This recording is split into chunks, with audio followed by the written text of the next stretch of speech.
is the Big O Show. This is the Big O Show. This is the Big O Show.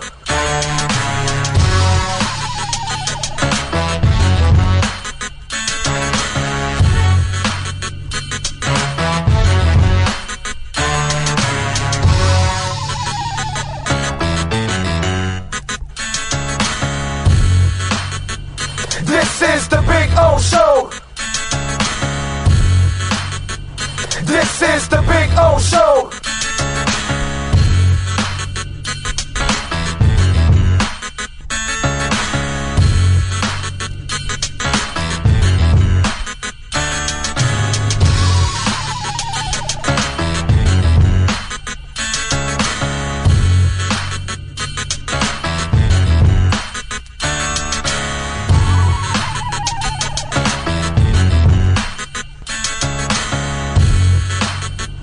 This is the Big O Show.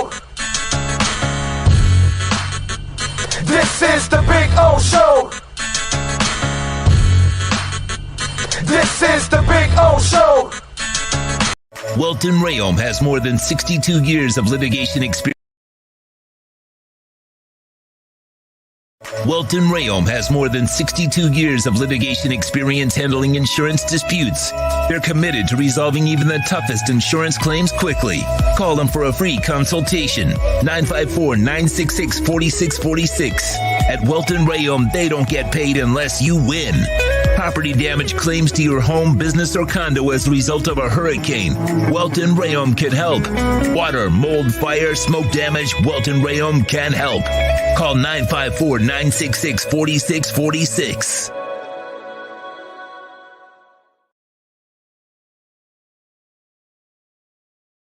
Why is it that you get locked out in the worst moments of your life? Where are my car keys? Man, I can't find my house keys. In those frustrating moments, you need a locksmith you can count on.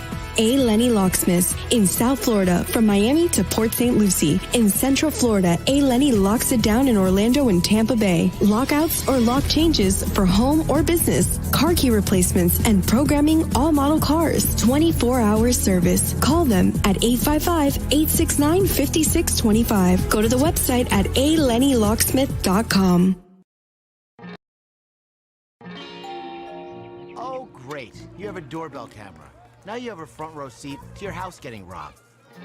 They're breaking into my house! Ooh, there goes the TV. I'm sure it'll turn up at the pawn shop. No, not the TV! Just because you can see them, that doesn't mean you can stop them.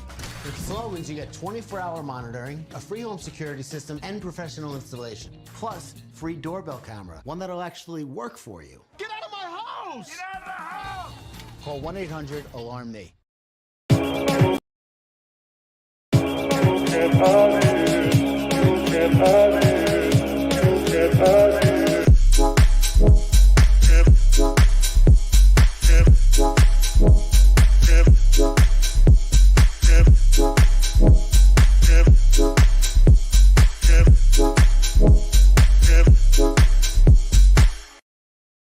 Sports Grill on Bird Road, Miami Lakes, and their newest location in Doral is now hiring. If you're looking to join a great company and South Florida institution, give them a ring or drop an email. Sports Grill is hiring all kinds of positions from hostess to servers, bartenders, or join the kitchen staff to craft some great food for their amazing customers. Please send your resume to m.cruz@sportsgrillmiami.com or call 305-219-5726. That's 305-219-5726. Sports Grill. Good food, good drink, good friends. When you move, you need a reliable company led by passionate folks, eager to assist its customers during a transitional process that needs to be smooth. Call Essential Moving Experts at 844-368-5750 for all your local and long-distance moving needs. You can rely on Essential Moving Experts. Mention the Big O Show and get $150 off. Family owned and operated, they offer free 30-day storage, full service moving, fully licensed, bonded, and insured. Moving was never so easy. EssentialMovingExperts.com. Welcome to Red Light Therapy. a revolutionary technology perfected by NASA to aid in muscle strengthening and recovery. Red, an infrared light, has the capacity to penetrate deep into the cell's mitochondria, potentially leading to increased energy, faster recovery, and the optimal performance your body demands. Train, fight, recover. The viewpoint statements or beliefs expressed on the following program by the host, guests, or callers are not necessarily the opinions of FantasyXS.com, Media Group Inc. ownership, management, sponsors, or website. When it comes to South Florida sports teams, very few in the media have witnessed, lived, and covered it like the Big O. Let's start the program dedicated to your favorite South Florida teams with a passion that's unmatched. The Big O Radio Show is on. Here's the Big O.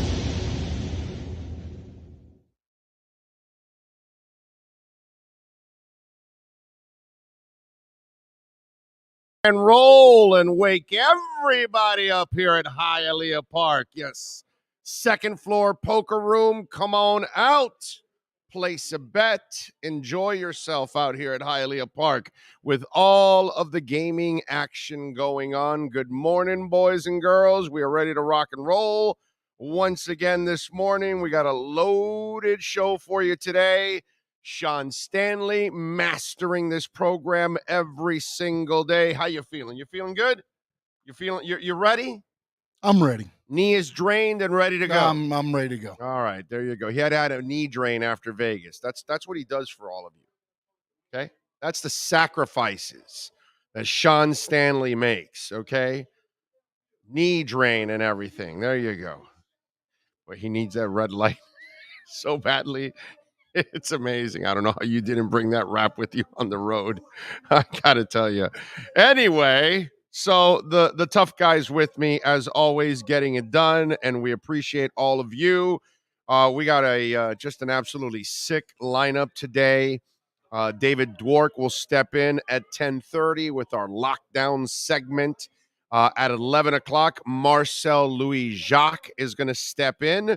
We'll talk a little Dolphins with him. We'll get the edge on it with myedgedrink.com. Miami Dolphins report, of course, Edge Energy Drink. Go to myedgedrink.com. Get 10% off. Use our code Big O. At 11:30, it is Cameron Wolf. Tomorrow, we will be at the KSDT CPA offices in Doral. And remember, they've got offices now in Dade, Broward, and Palm Beach County now.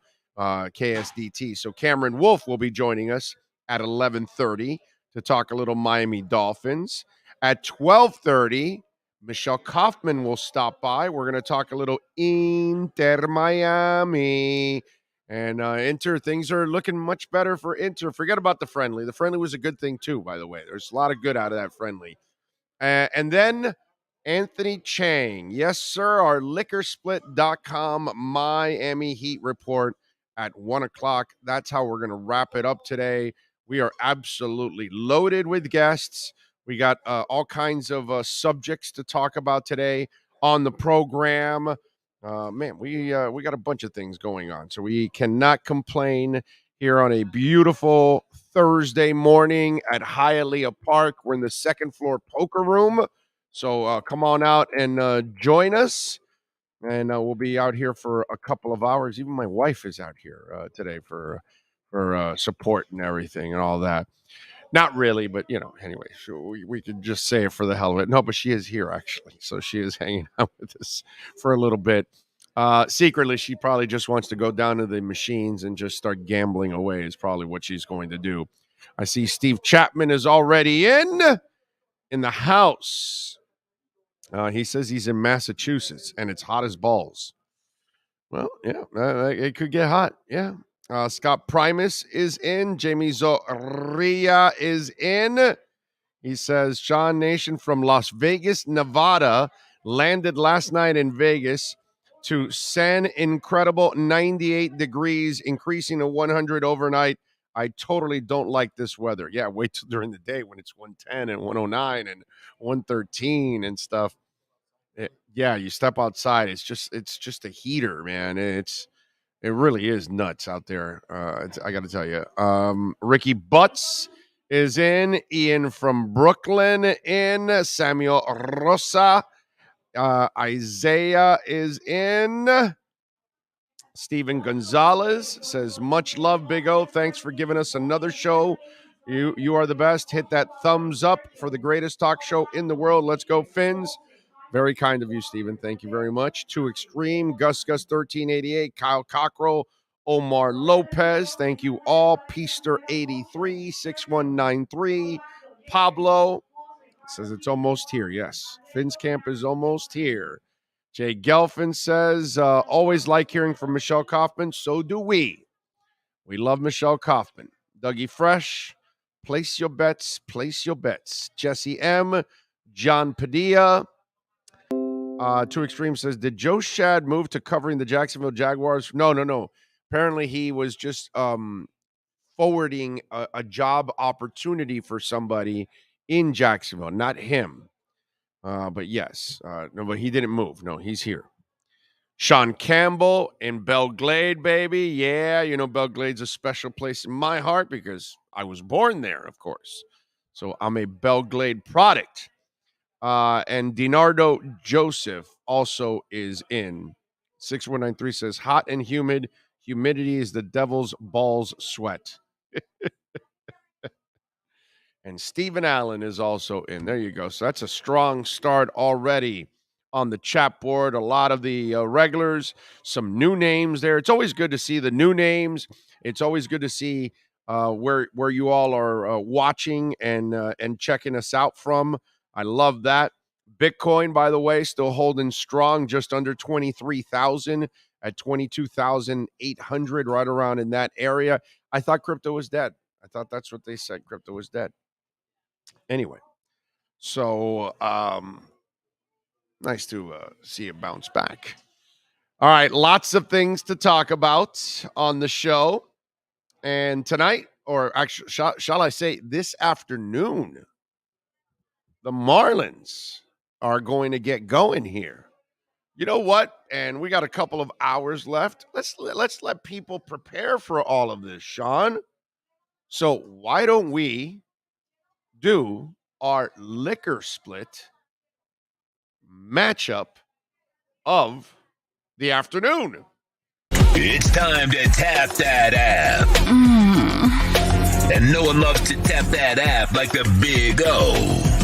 Here's the liquor split matchup of the night. Alrighty.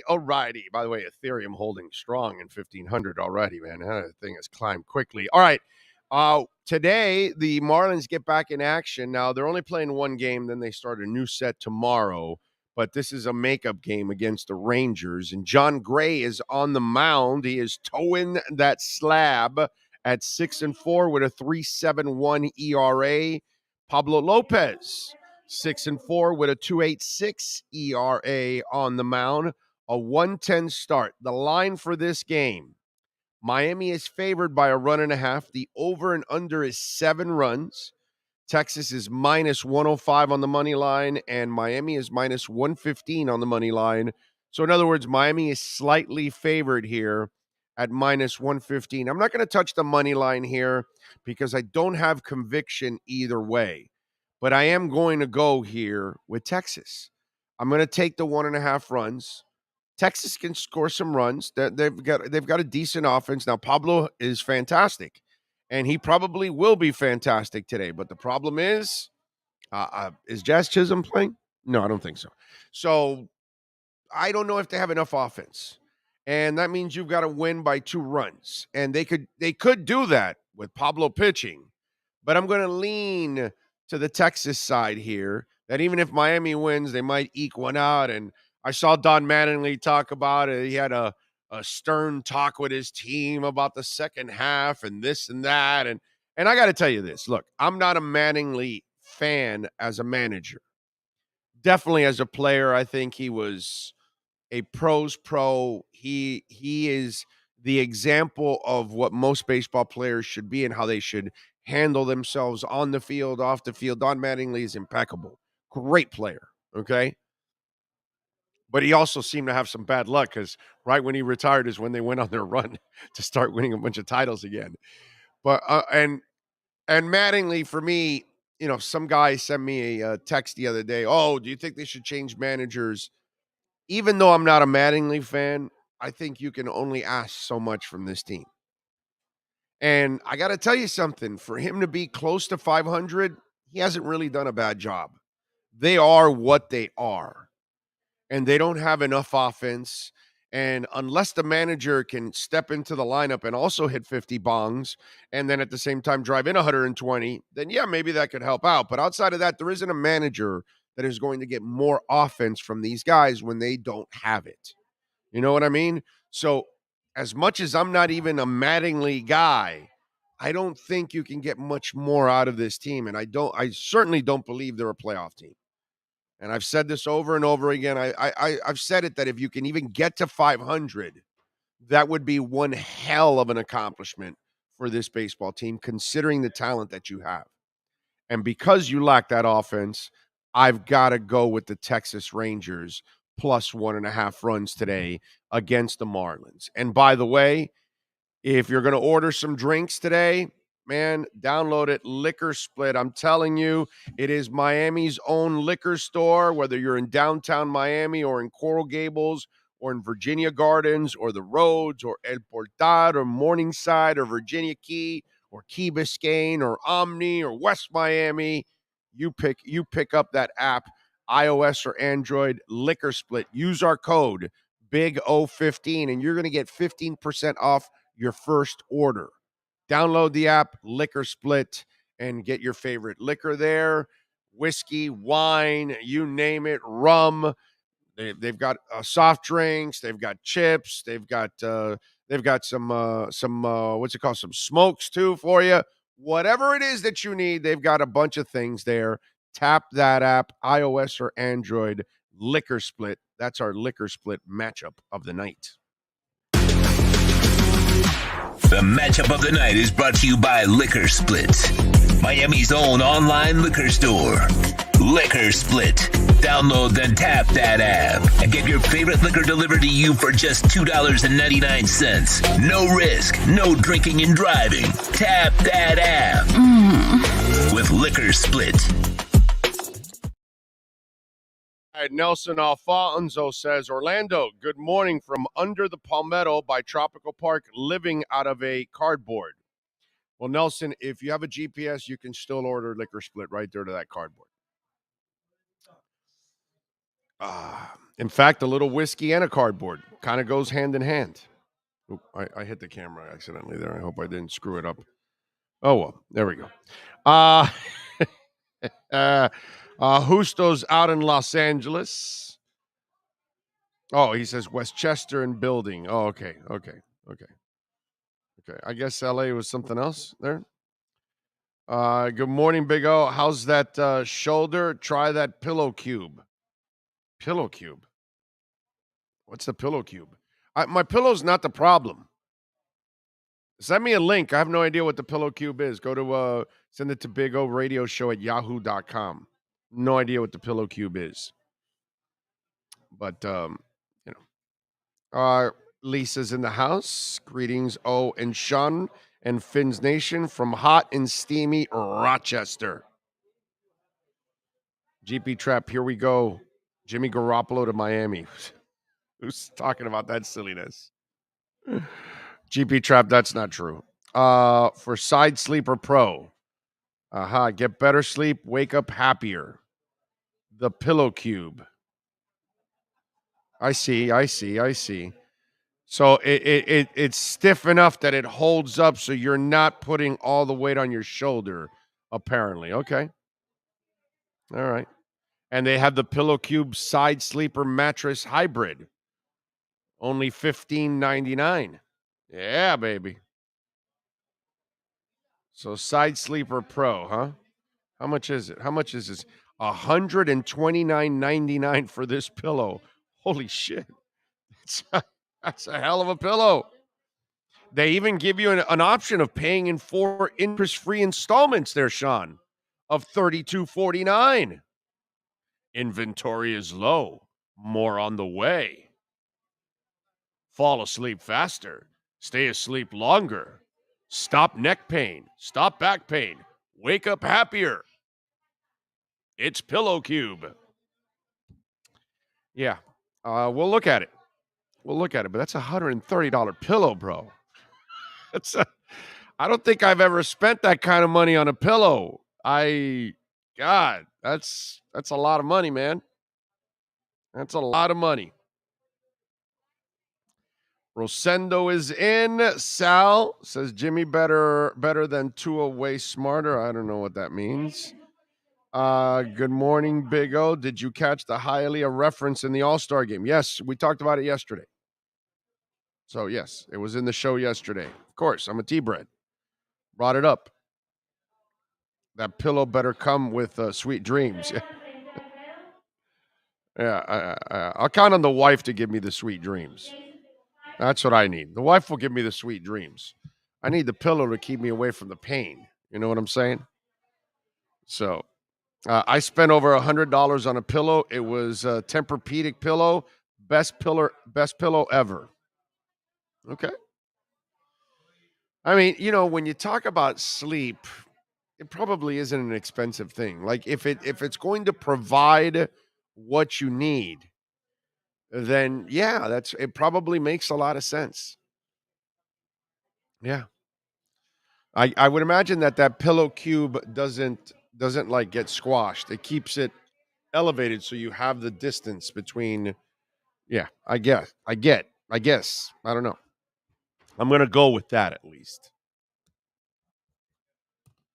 All right, we're going to have David Dwork joining us at the bottom of the hour here on the program. We got a loaded show for you today.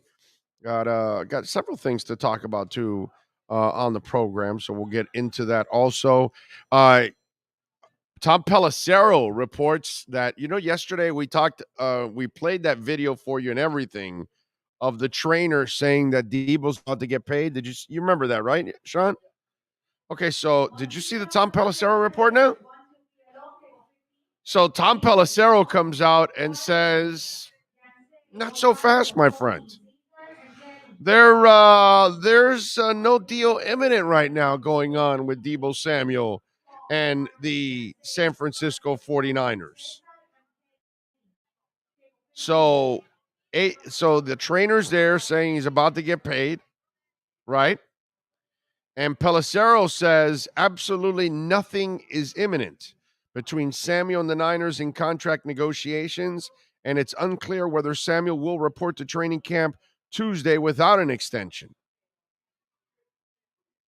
So, and Pelissero adds that it's uncertain how close the sides are, and we'll see what happens there, and will he report to training camp? But one day you report that, or not report, but what the trainer comes out and says, oh, yeah, we're about to get paid. Oh, he's about to get paid. He corrects it, right? And now Pelissero comes out and says, and he's pretty good. Okay, usually, when the Pelisseros and the Rappaports and the Schefters of the world, usually, that nobody's perfect. Everybody can get something wrong every once in a blue moon. Everybody's human beings. But more often than not, those guys are right, and they usually have pretty good insight. And so if there's no deal imminent, then you're not about to get paid. So if you're not about to get paid, is he going to report? Is the question. And this, I got to tell you something. Isn't that the best part about this Dolphin offseason? There is no Deshaun Watson mess. There is no arrests happening, right? And there's a couple in the league right now. There's no controversies going on. There's no bitter holdouts. There's no bitter contract situations. Nothing. Nothing at all. We have no drama in Dolphinsville. I love it, man. I love it. It's fantastic. And maybe, maybe this is what Chris Greer envisioned a few years back when he was talking about, the dysfunction and all that. But unfortunately, he hired the wrong coach who created even more dysfunction, in the organization and was creating havoc. And clearly you could tell that Chris Greer is not the kind of guy that wants to have havoc and dysfunction all over the organization. And so he's trying to keep everything more of a level-headed approach. And you look at McDaniel, looks like a level-headed guy. Chris Greer, clearly a level-headed guy. So, these are things that maybe they're trying to accomplish. And what we're watching, in San Francisco, while they're getting prepared, they have the whole Jimmy Garoppolo mess that they've got to unload, right? Because even if you start Trey Lance, he's going to have Jimmy Garoppolo over his shoulder, and then the fans and media are going to be clamoring for him if Lance makes a mistake. In Browns land, they've got a mess with the whole Deshaun Watson thing. It's put them in a position where they look really, really bad. You've got arrests going on in the league with certain players. I mean, there's all kinds of different scenarios that are going on different teams. And we don't have any of that going on right now. And that's pretty cool that they get to go to the mini camps. They get to now go to training camp. They get to go to the preseason. And they don't have to answer questions about their suspended quarterback, their arrested teammate, their disgruntled teammate, their holding out teammate. They don't have to answer to any of that kind of stuff. That's pretty cool. San Francisco's got the Deebo Samuel mess and the Jimmy Garoppolo mess.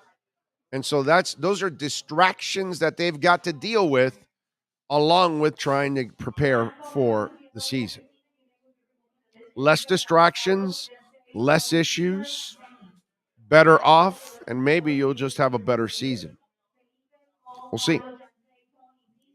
We shall see.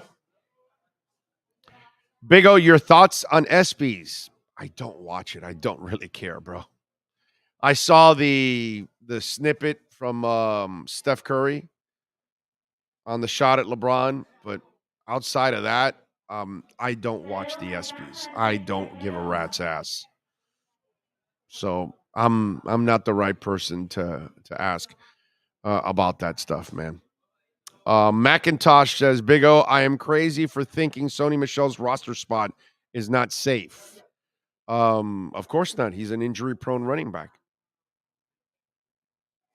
So nothing is safe with Sony Michel. Very talented young man, but he is very unreliable also.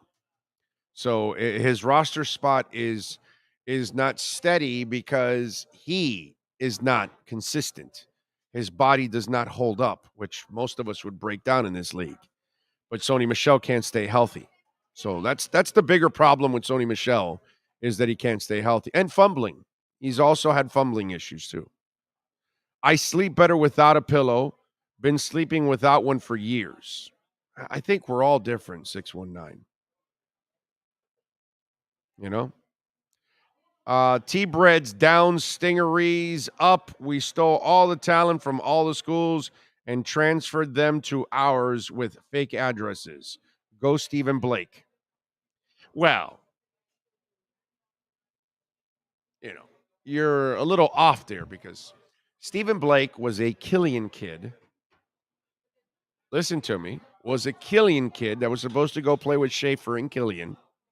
Schaefer's the man that lost the job to Shaky because they both were assistant coaches under, what's the name of the great Miami High coach, the old Miami High coach? Damn it.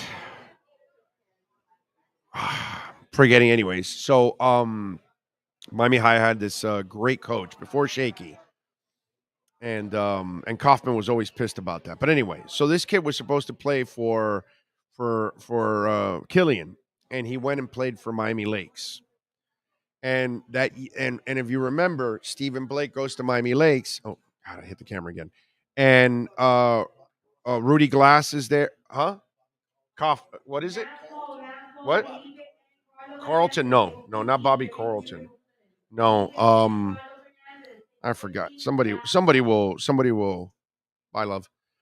So not Frank Smith either. It's when I hear the name, I'll remember the old Miami High coach.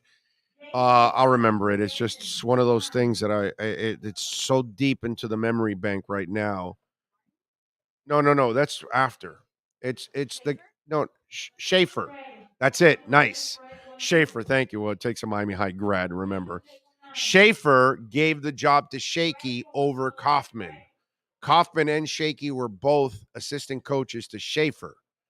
And so when Schaefer was retiring, he gave the job to Shaky. Kaufman was pissed, went to Killian, always carried the grudge, hated Miami High, hated what Shaky was doing, all that stuff. That was, that's whatever, all that stuff. But anyway, so Blake was supposed to play in Killian because that was his school. He went to Miami High. He went to Miami Lakes to play with Rudy Glass, Sean Bird, and Munoz. By the way, Munoz was the big redhead kid that played center. He pitched for the Yankees. Okay, he left basketball because he also was a baseball player, and he was drafted by the Yankees. Don't believe he made it to the majors. I think he was only a minor leaguer, but he did play for the Yankees in their minor league system. And so then he transfers to Miami High to play under Frank Martin. And, all those teams, Udonis Haslem, all those other teams that they had there, right? And he wins a title there. Remember, that title was stripped. And then after he wins that title, he moves over to Oak Hill Academy in Virginia. Stephen Blake was the first free agent high school player in this country. The guy went to 4 schools in 4 years. Awesome. So, yeah. So, he was a little ahead than Miami High. He was doing it at Miami Lakes before he did it at Miami High. And Miami Lakes had it going on with that team. That was a hell of a team that Miami Lakes had, for those of you that remember. Okay. And none of you got Schaefer. It took my wife to get Schaefer. See, I knew that my wife came with me today to Hialeah Park for just one reason. There was going to be a Miami High trivia question, and the stingery was going to come through with it. So there you go. Even the guy that said he was a stingery could not answer Schaefer.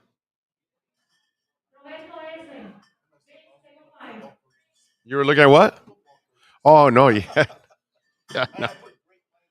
No. The great Miami High football coaches, that's not, that's a short list. No, I just put in coaches, but it all came up football. There was no basketball, so yeah. Right, yeah. And I don't even know if Schaefer would be even in there because it's so long ago, man. So, yeah. There you go. So that's the story, and I'm sticking to it. All right. What else do we have going on in the world of sports? Oh, well, we have a couple of minutes left here before David Dwork joins us here on the program. Don't forget, folks, redrecover.com. We've been telling you about Red Recover, and I love it. I am going to get a wrap now on Friday for my shoulder because this shoulder has been bothering me, and I need to start getting treatment on it every day. And I see it with my wife. She's got knee issues.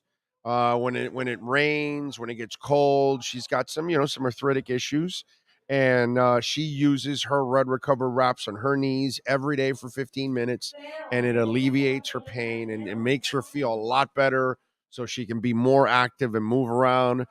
Sean also uses it, and his case is really, he needs knee replacement. He has bone on bone, and yet when he puts on the Red Recover wrap every day, it alleviates some of that discomfort. It creates more blood flow, which allows a little bit more of the healing and the soreness to go away. And that's what it's going to help you. Listen, I'm using it to regrow my hair here, right?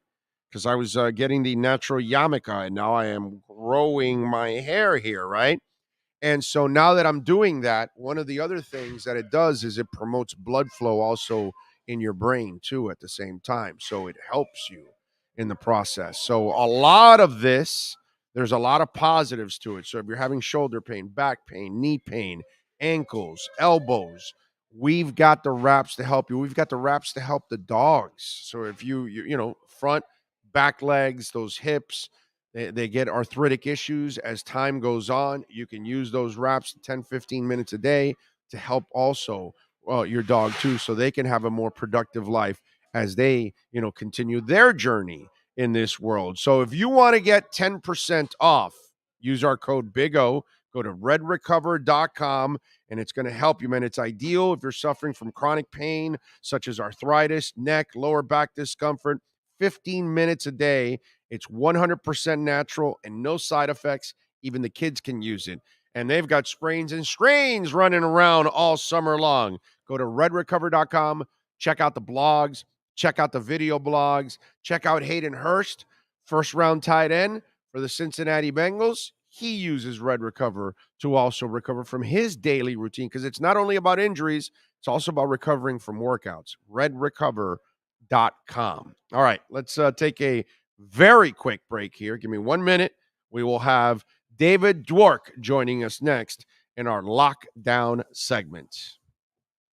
Sports Grill on Bird Road, Miami Lakes, and their newest location in Doral is now hiring. If you're looking to join a great company and South Florida institution, give them a ring or drop an email. Sports Grill is hiring all kinds of positions, from hostess to servers, bartenders, or join the kitchen staff to craft some great food for their amazing customers. Please send your resume to m.cruz@sportsgrillmiami.com or call 305-219-5726. That's 305-219-5726. Sports Grill. Good food, good drink, good friends.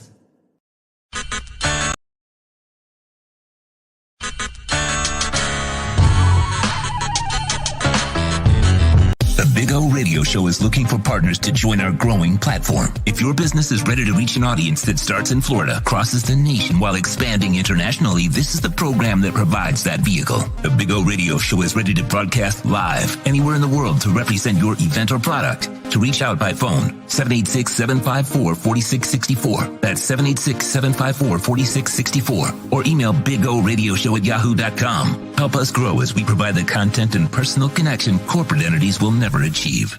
If you're a Miami sports fan, then there's only one store to go to, and that's Caneswear at Miami Fanwear in Davie. They're your one-stop shop for all your inner Miami CF, Canes, Dolphins, Panthers, and Marlins merchandise. They have hats, t-shirts, game day jerseys, and so much more. Located at 2511 South University Drive in Davie, and open 24/7 online at caneswear.com or innermiamiwear.com. Call them at 954-835-5597. Caneswear, the spot where inner Miami and all Miami sports fans shop. Welcome to Red Light Therapy, a revolutionary technology perfected by NASA to aid in muscle strengthening and recovery. Red and infrared light has the capacity to penetrate deep into the cell's mitochondria, potentially leading to increased energy, faster recovery, and the optimal performance your body demands. Evolve your training and step into the new era of muscle recovery. Red Recover.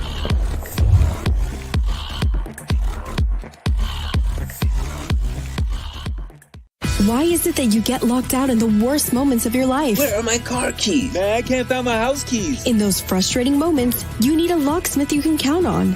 A. Lenny Locksmiths in South Florida, from Miami to Port St. Lucie. In Central Florida, A. Lenny locks it down in Orlando and Tampa Bay. Lockouts or lock changes for home or business. Car key replacements and programming all model cars. 24-hour service. Call them at 855-869-5625. Go to the website at alennylocksmith.com. For over 16 years, EJDconstruction.com has provided South Florida residents quality craftsmanship, accurate project management, and exceptional service. That's why EJDconstruction.com is an A-rated member of Angie's List and the Better Business Bureau. When you're looking for the right custom home builder for additions or home remodeling, please call my friend Eric at 305-433-4843. That's 305-433-4843 for EJDconstruction.com.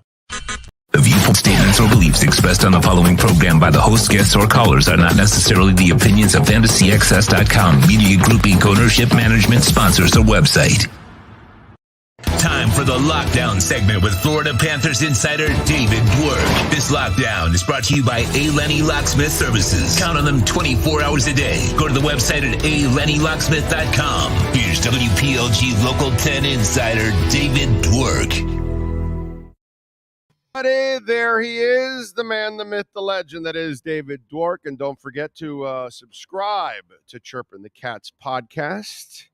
He gets it done there, too, covering the Cats. Our lockdown segment, alennylocksmith.com. Dade, Broward, Palm Beach, all the way up to St. Lucie, Port St. Lucie.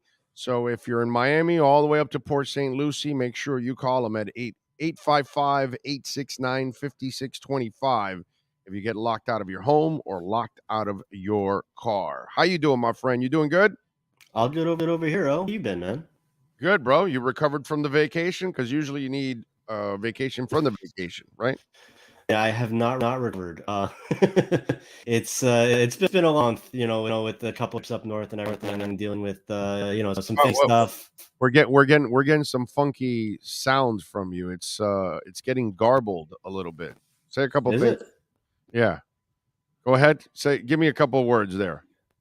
Testing. 1, 2, 3. Can you hear me? Yeah. Let's reconnect, disconnect, and reconnect. Let's see if we can get another connection there a second. Let's stand by. You got it. Let's do that. All right. Let's reconnect because it was kind of awkward there. Biden has COVID. Breaking news. Oh, he's vaccine and boosted, right? Should be all right. Hopefully. He is 167 years old. Yes, there he is. Let's see. Any better? It sounds better so far. Let's see. Okay. Yeah, I checked cables. Everything's got. I got a professional microphone put in and everything. So maybe is it bad still or? Yeah. It's like really, really weird. I don't know if. Let me try. Hold on. Let me try this. I'm just wondering if it's us. Right, is that any better? Okay, let me see. All right. Hello. I switched it to my AirPod microphone. Is that helping at all?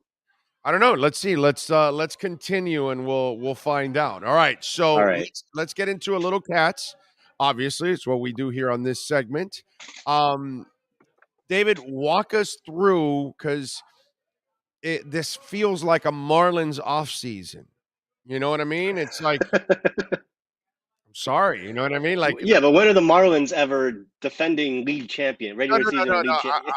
You know what I'm saying? I'm not talking about the play on the ice or the play on the diamond. I'm not comparing any of that stuff. I'm not even comparing the talents. I'm not comparing the ownership. I'm just comparing the unsexiness of the offseason, okay? Well, because when you sign Avisail Garcia, I'm like, yeah, and you know what I'm saying? No, for sure. And that's my point, my brother. That's all. There is zero comparisons, Panthers to Marlins. The Panthers are by miles a superior organization, top to bottom. It's not even close. But my point is, their offseason resembles very Marlins-like because it's just so unsexy. There's just nothing to get excited about. And we're waiting for a Riley Smith and we're waiting for a Duclair and that's kind of what we're waiting for. We're waiting for one of these unknowns to become a known, in other words. You know what I mean? And listen, to the Panthers' credit, just like the Miami Heat, you don't laugh at Summer League anymore because you say, well, wait a minute, dude. Those guys seem to find somebody in every summer league or two, right? So we no longer poo-poo summer league now. Like, oh, yeah, wow, that's just scrubs. Yeah, those are guys for the G League. We'll never see the light of day. No, you've seen not anymore. Right, exactly. So, and it's the same thing with the Panthers. Whether it's Hayes, you name it. We could just go over the names over the last few years, and it doesn't only have to be under Zito. Prior leadership, too, would find a diamond in the rough, like I just said, Riley or Hayes. Those are guys that came in out of, very under the radar and blew up. and he was able to do that with Duclair. So who's the guy out of this group that you say might be Duclair part 2? I mean, if you have to point to somebody of the recent signings, perhaps it's going to be Colin White, just because he's still young. He's still in his mid-20s. He's still, he's a former first-round pick, so there's plenty of talent there. And again, I mean, to your point, it's an underwhelming offseason, but we knew that going in, that they were going to have very little room to work with. And I mean, that's just the reality of having a loaded lineup like they have. I mean, beyond, the contracts of Barkov that's going to kick in this year, Sergei Bobrovsky, you re-signed Reinhart, Duclair, you mentioned Carter Verhage, Bennett, Forsling. These are all guys that have gotten contracts in the last year that they signed cheap or that they drafted, for nothing cheap. And they've developed into NHL guys. You look at Colin White, you look at Nick Cousins, you look at Rudolph Balkers. They've made some complementary moves, depth signings. And I'm not arguing, like, it's not sexy at all. But, that's basically what they were going to do this offseason. Now, I mean, there's been a little bit of chatter over the last 24 hours that the Panthers may be in on Matthew Tkachuk and the whole Calgary situation. That's maybe some fans are excited about that. That seems a little far-fetched to me, just because, this is a guy in Tkachuk that's going to demand similar money to Barkov and Huberdeau, and rightly so. I mean, the guy, I think he's 24 years old and he had over 100 points last year. So we may just be scratching the surface on what he can bring to the table. But, money don't lie. And there's only enough of it to go around. So for a move like that, you're going to have to move somebody out. And there's, is Jonathan Huberdeau, who's about to get paid that kind of money. Is he a guy you would consider moving out? I wouldn't. But again, that's basically where we're at this offseason. A lot of not underwhelming, because again, I like the White signing. I like the Cousins signing. Balkers could be an interesting move if you pair him up with some talented players. And on the back end, the veteran addition of Mark Stahl, I really like that as well, just because he's been around so long. He's been on playoff runs, and he's in his hockey family, and growing up in that environment. He's got 3 brothers in addition to him that have played in the NHL. 2 of them, in addition to him, have played over 1,000 games. So these guys, it's embedded in their DNA, not just how to play the game, but how to win. So again, for what they had to work with, I'm fine with what they did. I'm curious to see how it plays out on the ice. But as you mentioned at the beginning of your question, when it comes to Bill Zito, track record, you got to trust him to this point, right? Right. That's the thing. That's where I got to give him the benefit of the doubt, because he's done it before. But here's my problem with that. After everything you've lost and what you've gained, even if if White is a under the radar guy, you've lost some big ass players in Sherratt, and you just lost what's the name of the other guy now that you spent another first rounder on him? Giroux. Giroux. Marchment also, he's gone. Oh my God, that one really hurt. Okay, so how can you say you're better? You're not. I'm not saying that they're better. I'm saying that they're still a formidable team. Yeah, no, I know that, but that's my point. The idea from one year to another is try to get better. You know what I'm saying? Hey, look, whether the Heat like it or not, and they know it deep down inside, they're not going to be better next year. Right now, where it stands, you did not replace PJ Tucker. Whether you like it or not, you're not better next year. So they've got to make the Durant move or something like that, because you cannot look at the team when it comes back next year and say, oh, yeah, no, they're better. And that's the problem with the Panthers. You didn't go very far. You only went to the second round. And now you've taken several steps back talent-wise. How do you overcome that? And that, to me, is the real challenge. Well, I think the problem that they're trying to solve is they want to become a better playoff team, right? They were amazing in the regular season last year. And even before the trade deadline, they were still one of the top 2 or 3 teams in the league for the majority of the season last year. And that was before they brought in Sherratt. That was before they brought in Giroux. That Mason Marchment was out for a big chunk of last season between injuries and COVID issues. So again, maybe they're not a better regular season team than they were, but I think their goal is to become a better playoff team. And the guys that they brought in, when you look at Cousins, when you look at Stahl, guys that have been on playoff runs, guys that have helped in that regard before, And again, they still could make trade deadline moves the way that they did last year. There's a lot of time between now and then to either free up some cap space, whether they eventually find a trade partner for Patrick Hornquist, you don't know. I think the goal with this team after what they went through last year and the big success and excitement that came with the regular season and being so good and going on that winning streak of whatever it was, 13 games, and all that excitement that came with it, and then you just fizzle out with a 4-game sweep in the playoffs. I think that's where they want to be better, is when the shit hits the fan, when you get to the crunch time of the postseason where you're not really trying to score 5-6 goals a game. So wait a minute. So is Dave Dork telling us in the Panther Nation that what this team needed was not more stars, they needed more role players? I mean, it's hard to say you don't need more stars just because you always want to be as good as you can, but I think they were lacking some of that grits and gravy, some of that grimy, mucky, tough play, not just on the ice. Obviously, things get tough in the playoffs, and they've got tough players, but I'm talking about the things you don't hear about. When you get down in a playoff series, when you're beat up in a playoff series, you have to get lifted up internally, whether it's via coaching staff, whether it's veterans. There's a reason that in the NHL, Stanley Cup pedigree is coveted, whether it's free agency, whether it's trade market. These guys are wanted, and there's a reason for it, because something happens when you switch from the regular season to the playoffs and the game changes a little bit. And I think the Panthers got their first real taste of what that experience is last season. And now you're seeing them make moves within their construct, within, what they can do in order to fortify themselves for the playoff run that they want to go on. So no, I don't think they necessarily need more stars. I mean, Barkov, Huberdeau, Duclair, Verhaeghe, Bennett, Reinhart, they are loaded up front. They've got more than almost every team in the league has in terms of goal scoring and creativity, playmaking, all that good stuff. They need the intangibles at this point. And I think that's what they learned last year. And I think that's what you're going to see them try to work through the regular season as. They may not try to win, 50, 60 games in the regular season this year. Because look at Tampa. Have they won a division in their three consecutive Stanley Cup appearances? No. They finished second. They finished third. But as soon as the playoffs start, they flick that switch and they become unbeatable again. And that's, I think, what the Panthers are trying to get to that point. Well, all right. Well, easier said than done. Yeah, exactly. And we're gonna need the stars to play like stars in those moments too. And we're gonna need a goalie to play like Vasilevsky, which Bob wasn't bad. Bob wasn't bad. Bob was probably their best, most consistent player in the playoffs last year. For all 10 of those games, Bob was as good as you could ask for him. Except the first round. Verhaeghe dominated the first round.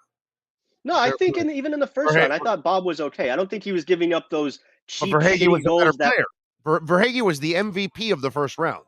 Verhaeghe really picked it up in like games 4, 5, and 6 of that series. He was the MVP. But then, he was the MVP of that round. He was the Verhaeghe was the MVP of the round of that team. It wasn't Barkov or Huberdeau. It was Verhaeghe, the star of that series. I mean, he was. You scored back-to-back overtime goals. You're going to get some credit, right? He's a stud, dude. That was awesome what he did in that. Speaking of diamonds in the rough. Yeah, exactly. Got him for $1 million a year. Exactly. So I hope that's what I'm hoping for. That Zito, that's what this offseason's about. You know what I'm saying? Yeah. That's where the Marlins haven't shown us to be able to do what the Heat and the Panthers have done. That they find those diamond in the roughs that then end up becoming, hey, wow, Duncan Robinson. Holy shit! They found one of the best 5 shooters in the league off the Max Strus. It's Max Strus now. It's like I love the Caleb Martin kid. Actually, he's actually. They got guys you want to root for, right? Yeah. I mean, blue collar, bro. They get guys that have character. You know what I mean? They get guys that could play hockey. Yeah. Let's call it like we see it. You know what I mean? Yeah. The highest character athletes. Don't get insulted, NBA, NFL, and Major League Baseball. But the highest character athletes that I've been around, they come from the NHL. I'm just saying. You know what I mean? And Zito has put a emphasis on, when he's interviewing players, the character, the behind the scenes, the kind of people they are, the kind of men they are. Like he's not just bringing in talent. He's bringing in guys that are going to make that room better. And it's a very Pat Riley, Eric Spoelstra kind of vibe to the way that they're building in from the inside out. Yeah, you have to do that. You have no choice. Once you allow that's what the good teams do. Once you allow cancers in the locker room, it just It's not, especially when your locker room isn't built strong. Once it's strong and established, maybe you can bring in a shady dude that everybody else will try to straighten out, but you can't allow those kind of influences in your locker room at times. I'm All having right, flashbacks to the 2006 Heat. exactly. So what's left now? Do you feel like this is the path, or because you talked a little bit earlier about a move for a bigger player, but then obviously it would cost you maybe Huberdeau. Yeah. Is there anything else like that around the league going on right now? Is there a disgruntled star that there could be some kind of a trade? Because obviously it has to be trade because they've got to unload salaries in the process in order to accommodate anything at this point because they're so tight. Yeah, I mean, the first name that pops into my head that like a big star that you think is going to be on the move soon is like Vladimir Tarasenko in St. Louis. I think that's a situation that's been kind of bubbling for a while now. But in terms of the Panthers, like I said, for them to make a big move, they're going to have to move a big piece out. Right. There's no money. I mean, Okay. This year they've got over $5 million dead cap just from the Keith Yandel buyout, and they knew that 2 years ago when they did it. But it's a big handicap. They went all in this year. That's why they went all in this year. They rolled the dice. To be fair, at least for me, I am perfectly fine with that. I wish they would take a swing for the fences every year they have an opportunity, because as Panther fans know, an opportunity to be a legitimate Stanley Cup contending team comes along, I don't know, once or twice every 25 to 30 years with this franchise. So when you get a chance to go all in, to swing for the fences, you do it. You don't know when you're going to get that chance again. So I have zero issues with them going after Sherratt and Giroux last year and going for the cup. And they're going to keep fighting. They're going to keep taking their swings. And that's the beauty of having a team that's built like the Panthers, when they've got so much talent locked up for the next several years. And they're all, as we've talked about before, in that juicy, meaty point of their 20s where they're going to be playing the best athletes possible. So despite losing the trade deadline acquisitions, they're still one of the best teams in the league, top to bottom. And if they get Bob playing a decent level, they get Spencer Knight taking that next step. He'll be 22 in the upcoming season, which is still ridiculously young for an NHL goaltender, for a goaltender to be in the NHL. So there's still room for improvement with this team. I think we haven't seen the best out of Carter Verhaeghe yet. I think we haven't seen the best out of Anthony Duclair yet. We still could see another level to Huberdeau and Barkov because they've slowly ascended the last few years as well. So I don't think that they peaked last year. I think that they're building something. What that is, we'll see. But they've got the ingredients. Zito has given them the ingredients to make a real delicious dinner. And I'm not just saying that because I haven't had breakfast yet. They have everything in place right now, I think, as long as nobody falls off from last year. And really, the only guy who I'd be concerned about, just because there's not a lot of consistency there, is Bob. But he's also left us with the best taste in our mouth based on how he finished the year. So, but that's it for me, man. Like I'm anxious to get to the season just because they've been together now for a lot of these guys have been together now for the last 3 years. And after losing the way they lost last year, they're hungry. Well, let's hope that they can figure things out there. All right, what are you working on at Chirping the Cats podcast and at Local 10 so folks can check you out? Right now, it is like what I like to call the calm before the storm. This is the free agency draft is all behind us. There's a little bit of a lull as we're getting into training camp, which is going to be, maybe a little bit over a month away, right? The beginning of September. I really think everybody's at this point, they're in their off-season modes. A lot of guys are doing some training. You asked me what I'm working on. So basically, I'm just kind of getting ready for the season. I don't have anything in particular right now. I'm like you are. I'm kind of got my ear to the ground. The Matthew Tkachuk kind of got my eyebrows raised a little bit. And just kind of the side note a little bit, how nice is it when you start hearing about these superstar athletes in the NHL? And they all want to come to the Panthers now. That's Keith Tkachuk's kid, right? Yes. Okay. Yeah. So, we had last year with Giroux when he said he wanted to come to the Panthers. We've seen, now with Matthew Tkachuk, other names have popped up with Panthers on their radar. And it's just nice. It's just nice to be that team now that people, they want to win. Oh, hey, Florida, no state income tax, amazing weather. Oh, and they've got an amazing team. They've got a front office that people respect. They've got a coach now. They had a coach with a lot of pedigree that, we know how that ended. So I think, now they've got another veteran head coach, a guy who's a good leader of men, not an ego guy. They're trying to put everything together, Orlando. And as somebody who's been following this team for a long time, I really hope that they can make it work. I mean, last year was fun, but it's not the ultimate. And that's why we're all doing this. Follow him on Twitter at David Dwork. Catch his work there at the Chirping the Cats podcast. So subscribe to that and catch his work there at Local 10. David, as always, thank you, my friend. I appreciate you immensely. We will catch up next week. Always, brother. Be well. Have a happy weekend. Thank you, sir. There you go. The great David Dwork. Don't forget, from Miami to Port St. Lucie. Yeah, baby. ALennyLocksmith.com. On Twitter at ALennyLocksmith. Tampa and Orlando, we've got you covered. We've got locations there. We've got a location also in Phoenix, Arizona. Lenny Locksmith. They also program your car keys too. So not only can they replace your keys, they can also program them. That is the lockdown segment.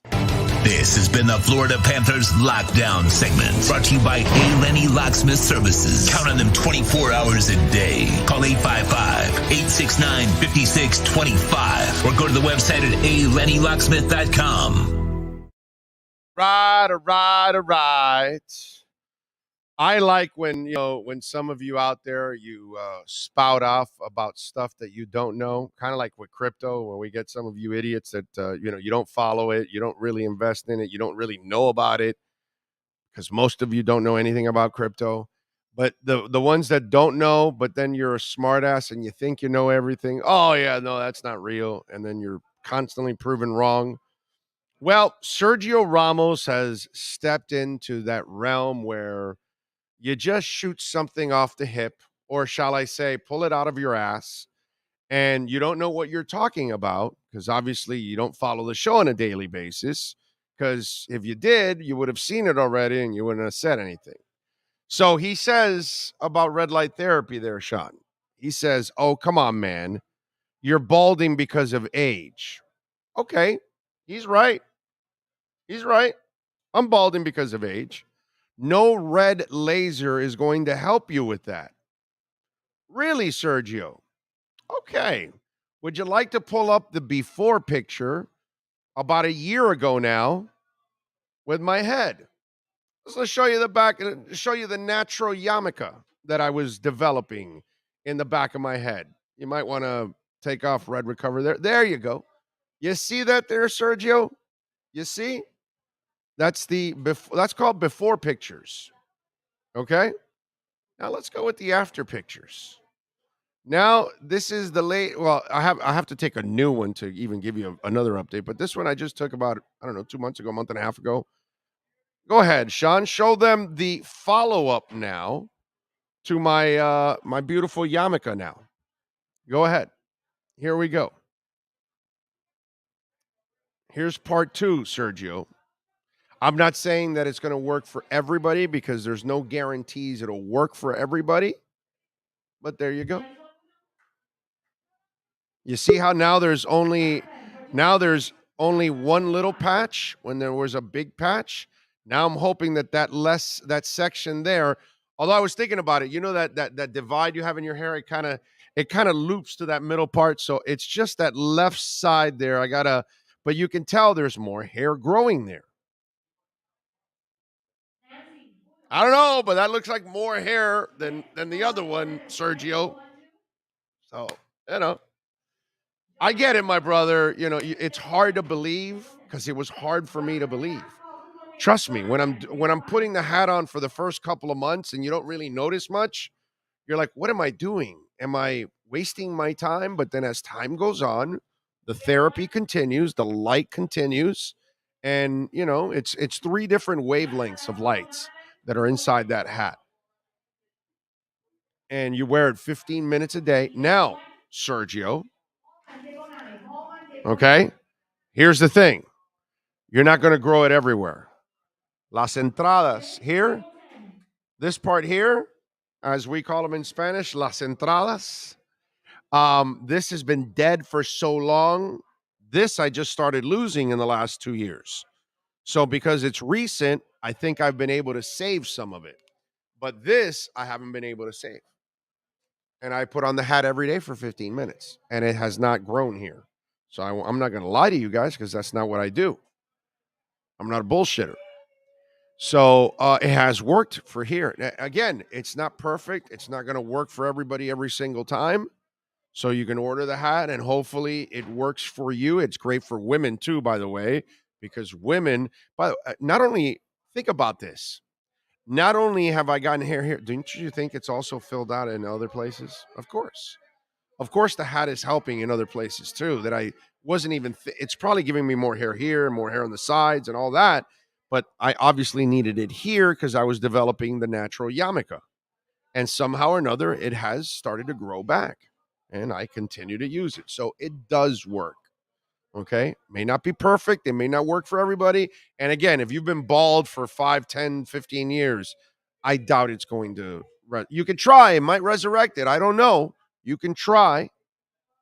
So redrecover.com and you can check it out. And by the way, go to if the hat is not on the website, you can actually email them and tell them, hey, I want the hat that O has. And I think they have it on back order. And when they get it in, they will put you on the list. Sergio says, I do tune in daily. I recently just started commenting since I made an account. There you go. Well, but then if you tune in daily, you would have seen that before and after picture about a month and a half ago when I put it up. It works, man. It's worked for me. You know what I mean? And I show you. It's not like I'm lying to you. That's my hair. All right, let's get ready for hour number 2. And we get ready for Cameron Wolf. No, I'm sorry. We're going to go with Marcel Louis Jacques here. I'm sorry. Cameron's next. Marcel Louis Jacques will join us. He doesn't have COVID. Biden has COVID. Marcel doesn't. He's next.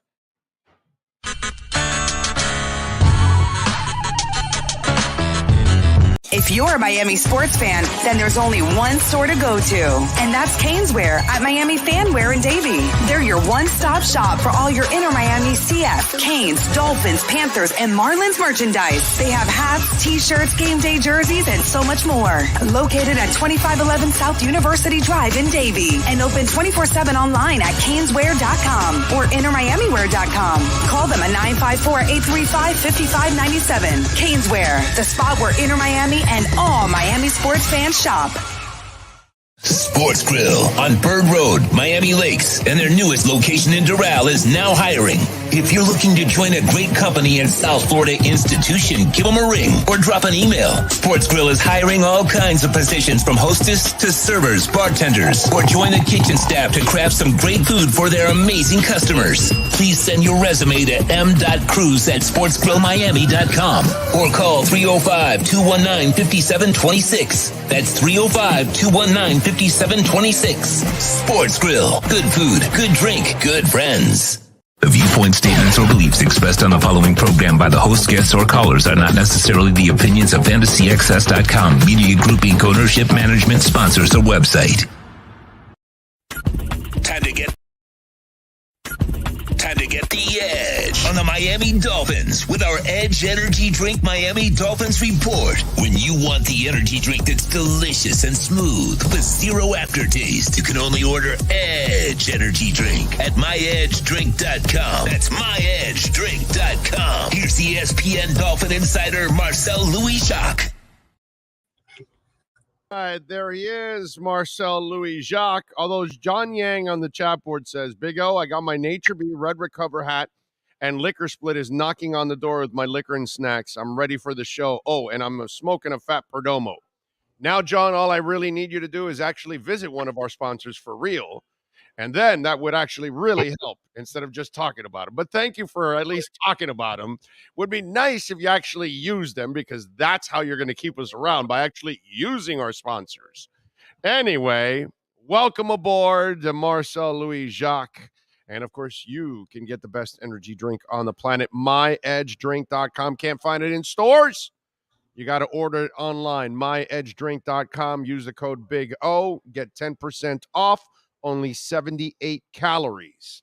How you feeling? You feeling good? Feeling good. You know, it's the going on vacation later on today, so just wrapping up a couple of things. I had a dog sitter, man, cancel on me 2 hours before I was supposed to drop my dog off, and it killed me, man, because it wouldn't. She said she had an emergency, but I had to reach out to her and ask, "Hey, the app said you canceled. Did you just cancel?" She said, "Yes, I had an emergency. Sorry." And in my head, I was like, "Look, I want to believe you, but damn, you had enough time to cancel on the app, but you didn't have enough time to tell me, hey, sorry, I can't do this anymore. I have an emergency." So, do you live in Dade? I do, yeah. Do you need help with that?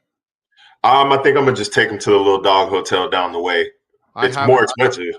I have the dog hotel for you. That's what I'm saying. If you want, I can call Carol over at Paul's for you, and she'll take care of you. They're right by the falls, and they do a phenomenal job. I've adopted 2 dogs there, and they also take care of dogs. In fact, they have those kind of the ones with the cameras and everything, and you can like check on your dog. I do like that, just to see my dog doing nothing all day, but it's nice to see. But it's nice to see. It's something that falls. makes. Where's the falls? The falls are on US 1 and 136, I believe, 134, something like that. It's a little down. I'm on 16th and 1st. So yeah, it's a 20-minute ride on the highway. It's not a big deal, dude. I don't know, if you want, I can hook you up with Carol, and she's a gem, bro. She's just a beautiful human being, and they do great work there, taking care of animals there. So we'll see. I'll text you after this, because there's a spot maybe a block away from me, and so it just depends. But no, I'll hit you after this. I'm just talking about somebody I know you can trust. You know what I'm saying? So that's why it's. I appreciate you. That's the important part. I have 5 dogs, man. So for me, my dogs are really, really, really important to me. Really important to me. So I take care of them just like my daughter. It's the same thing. There's practically no difference. Actually, that probably pisses off my daughter, but I mean, it's just the way I am with my dogs. I love my dogs, man. It is what it is. So do the Dolphins have enough dogs? Do they have the edge going in?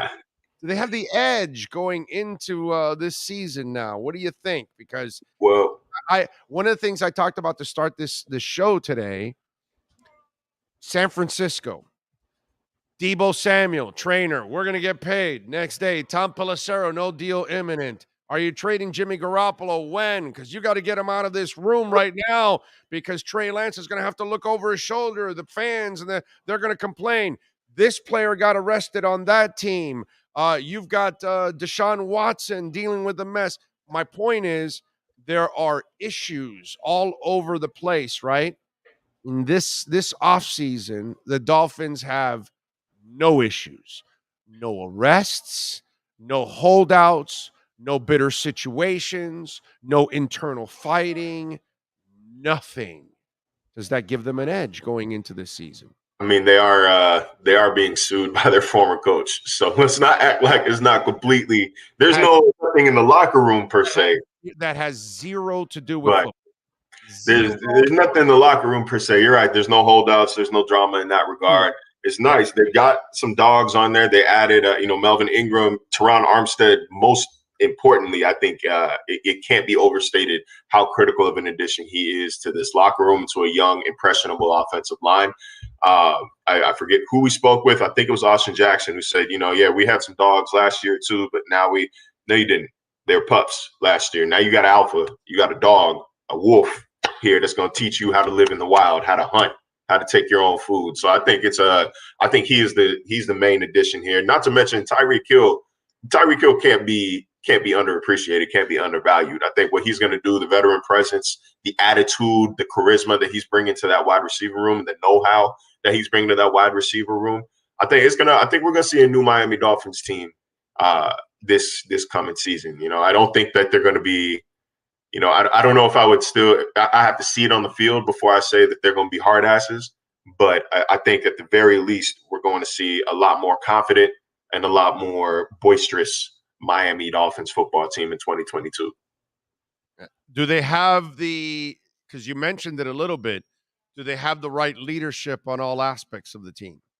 I think they do. I mean, I'm not sure if Tua wants to be a captain this year. I don't think that's his leadership style, and I don't think Mike McDaniel is the type of guy to force somebody to do something. They're not going to force Tua to be a leader or like a vocal leader and captain if that's not really his. I disagree with you 5 billion%.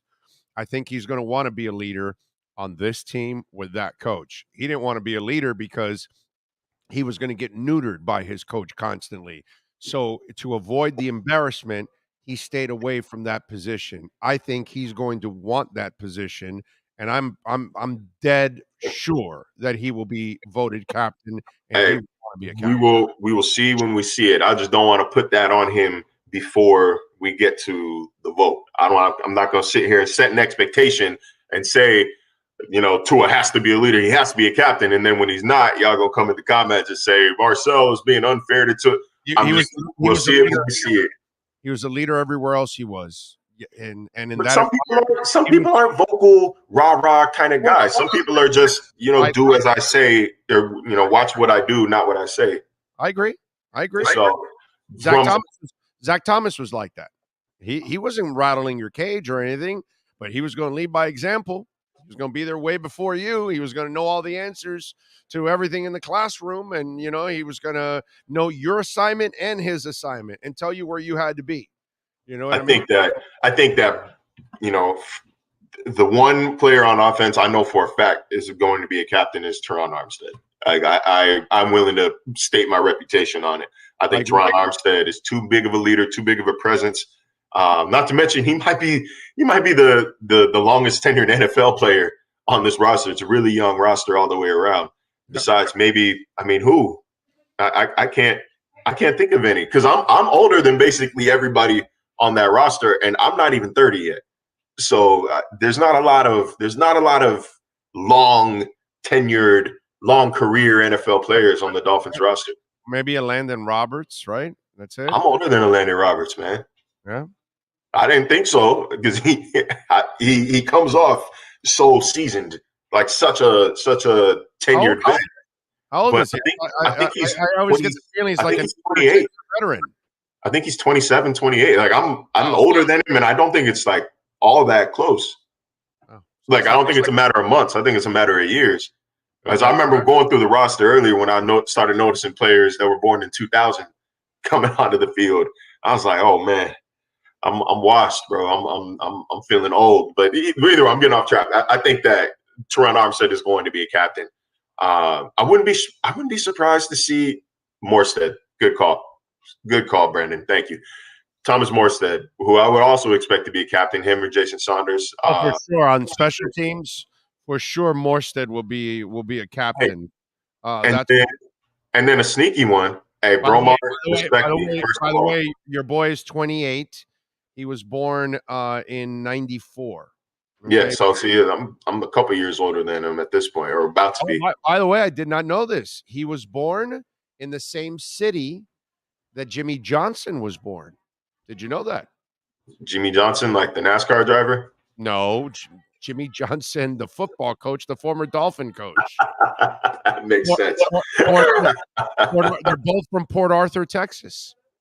Interesting. Interesting. I'm sure they're proud of that down there in Port Arthur. I don't even know if Landon Roberts knows that Jimmy Johnson was born also in Port Arthur, Texas. Who knows? Although I would imagine that people from Port Arthur, Texas must know who are the ones that got out of Port Arthur, Texas and made it to the NFL. So I would imagine he's got to know overall. But hey, how about this? How about besides Tyreek, I could also see Gesicki as an offensive cap. The name I was going to throw out there is Javon Holland. I could see Javon Holland being a captain this year because, with the way that I think he's going to be asked to call the secondary, I wouldn't be surprised. It's a sneaky name that I wouldn't be surprised to see end up on the final list. I think that he's already one of the team's, I would say, top 5 players, top 8 at worst players. He's mature for his age, and I don't think that he's shy anymore. I think, year 2, I think he's going to be a lot more vocal. He knows what he's doing. and wouldn't be surprised to see it. And then one of the linebackers, so either Roberts will return as a captain, or maybe even a Jerome Baker. Or Emmanuel Agba, maybe even a Christian Wilkins. Who knows? Like, I think there's a lot of names that we might see come out of their shell a little bit under this leadership than the previous regime. So, but like I said, I'm not going to put that on Tua as an expectation for him to be a captain. I think that, everybody wants to see the quarterback be a captain, but if that's not his leadership style, if that's not his way to go, I think that McDaniel is going to put more of an emphasis on player comfort than forcing people into roles that traditionally we would expect them to be in, but might not necessarily be the best fit. Traditionally, yes, you expect your quarterback to be the captain, but if that's not what they're going to get from Tua, like if that's not his thing, I don't think that McDaniel's the kind of guy to force him into it. But if Tua is a captain, it's because he wants to be one and he was voted one, not because I think he's going to want to be one. I think he will be voted in as one. I think everything has changed in that locker room. I think the whole vibe has changed in that locker room, and I think he'll be comfortable being a captain for this coach. And it was just clear that he knew he wasn't wanted by the other coach, and so it's basically an FU, like, hey, listen, when he was talking about his coaches on who has affected him and been hard on him and all that, he never even mentioned Flo. He talked about Saban. He talked about his high school coach. He talked about his dad, and he never brought up Flo. And to me, that's who he is in a way. His way of dissing you is just by avoiding you and not even talking about you or acknowledging you. That's how he's going to diss you, because he's not the guy that's going to really just publicly trash you and say, it's a bad look. And Ann Noland would never let that happen. Ann would never allow him to. I'm sure she's drilled into his head. Just avoid the Flores conversation as much as you can, because it doesn't do you anything. It doesn't. All it does is give us stuff to talk about. It doesn't benefit them at all. And one thing that Tua has really focused on this offseason is not doing things that don't necessarily benefit him. It's a little, I don't want to call it selfish, but it's like productive selfishness where, you have to be getting something out of it in order to go do it. He's not doing random interviews. He's not doing random stories. He's golfing, he's playing football and hanging out with his family, like the things that directly benefit Tua Tagovailoa. And, year 3 is crunch time. Like Tyreek said in his podcast a few weeks ago, like, this is the year for Tua. Like, you only get so much time in the NFL, whether it's fair or not.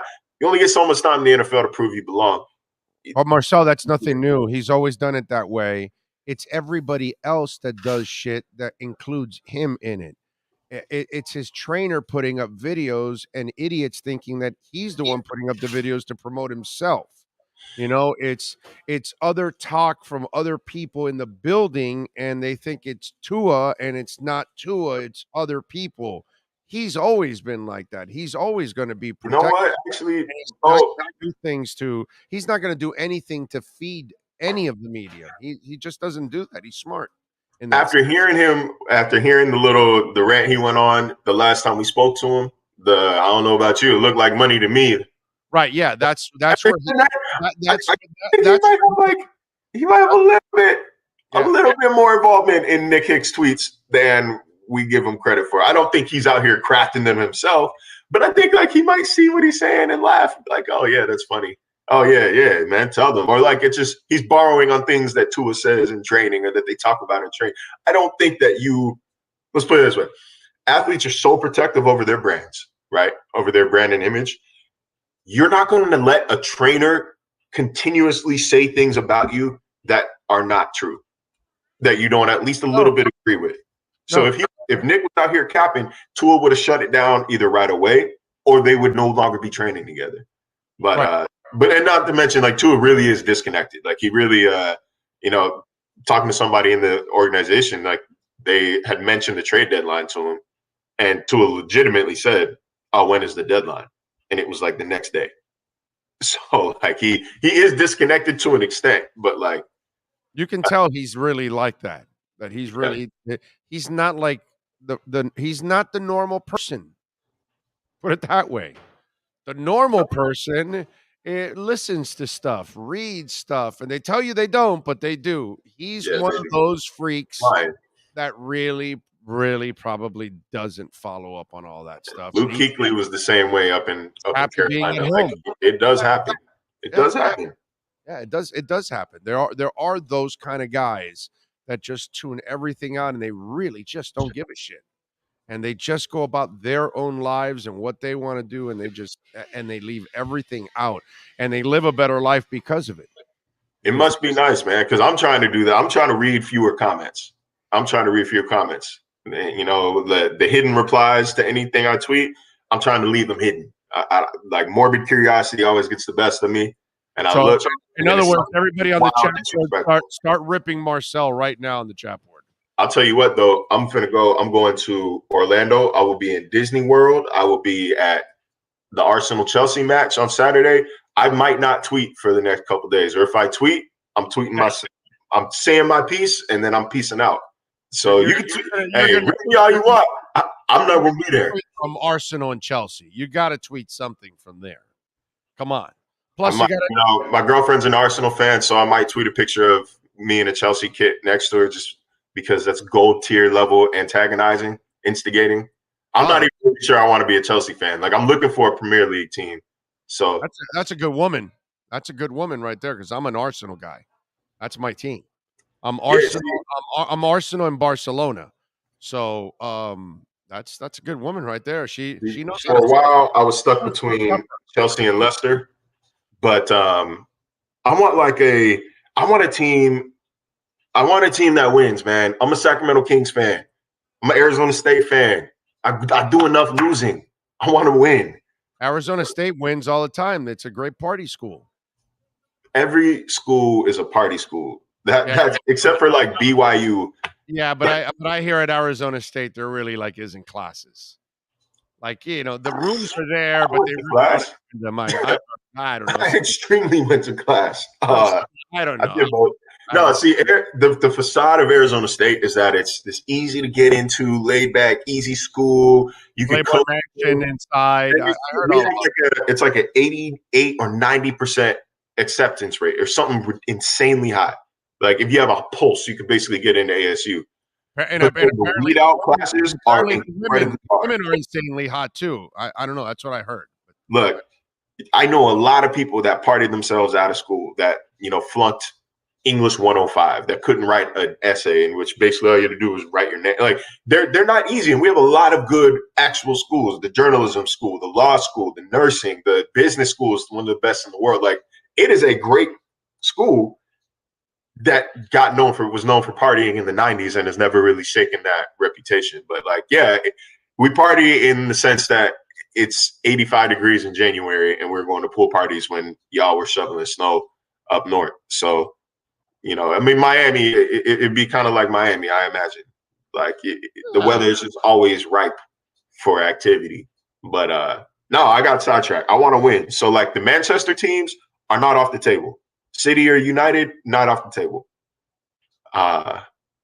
It's a little bit like, you know, following the NBA and deciding to be a Warriors fan, but you know, Marcel, being a fan is like finding a team and then staying with it, right? You know, it's not like moving around, you know, like you pick Arsenal and that's it. It's over.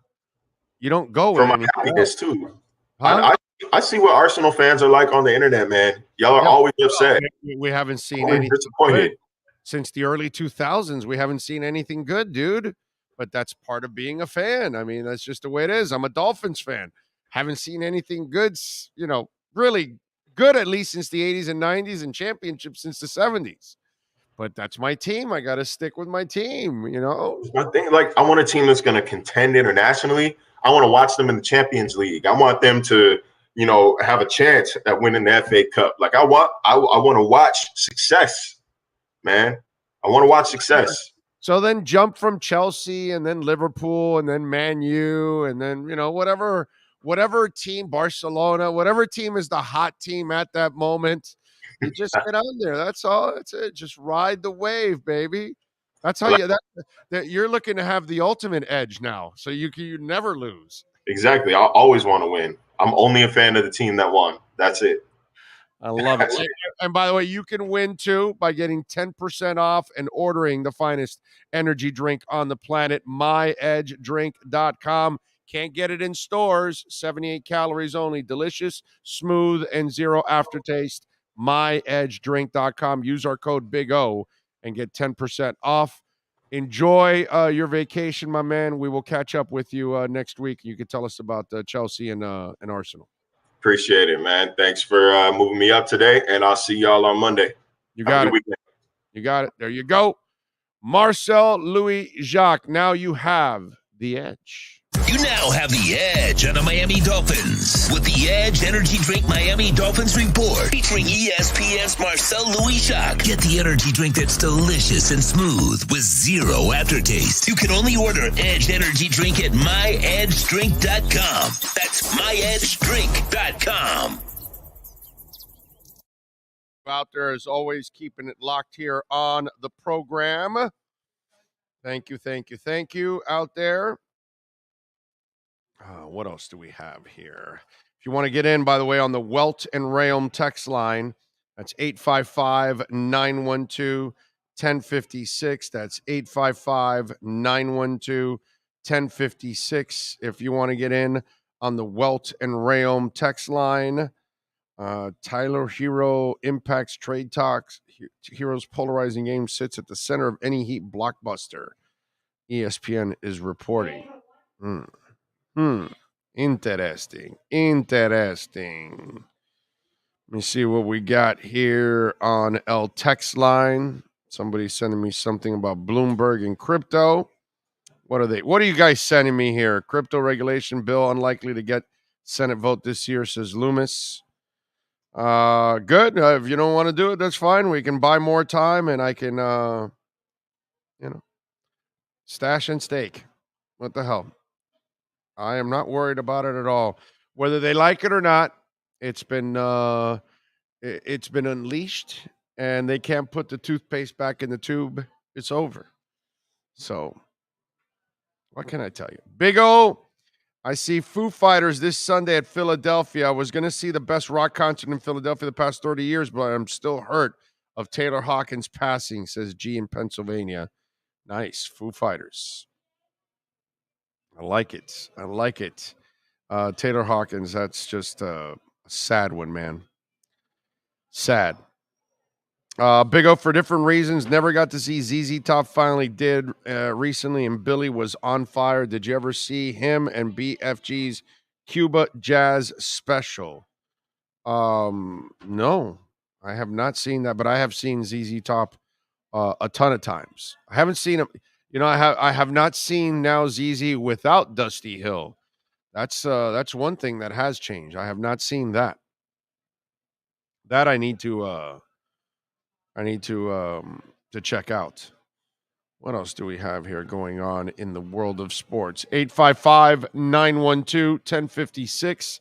That's 855-912-1056. If you want to get in on the Welt and Realm text line. Did you see Major League Baseball? Their All-Star ratings were the lowest ever for the All-Star game.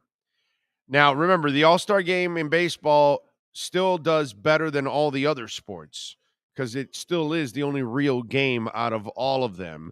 But the Tuesday game averaged 4.2 rating and 7.5 million viewers, down 7% and 10% in viewership from last year of 4.5 and 8.32 million. Lowest rated and least watched edition of the game. The previous ratings low was set last year as the viewership was low as 8.14 million in 2019. Despite the record low of the Midsummer Classic, all right, it surpasses the Home Run Derby, the NFL Pro Bowl, right, which the NFL Pro Bowl had 6.69. The NBA All-Star Game at 6.2. So the MLB All-Star Game has been the most watched in 6 of the last 7 years that it has occurred. And again, I think it's because more people look at it and say, okay, well, this one resembles like the real game, unlike the other ones. So I'm not a fan of the football one, no matter how much I like football. I'm not a fan of the basketball one, no matter how much I like basketball. But even if you're not a great fan of baseball, you'll admit that the All-Star game for baseball is still a hell of a lot better than the other All-Star games. I mean, what are you going to do, right? Grab a Perdomo cigar, kick back, and relax. That's what you do. Let's see. Mario Cristobal was on ESPN First Take this morning, and he's getting rid of the turnover chain. Well, you know what? I'm glad you brought that up, because while we await Cameron Wolf to join us here on the program, let's talk a little bit about that. So the turnover chain is getting eliminated. All right. You know, and on this show, we got something that we like to call a lockdown segment. And when you take over a program, when you take over a business, you got to make some changes.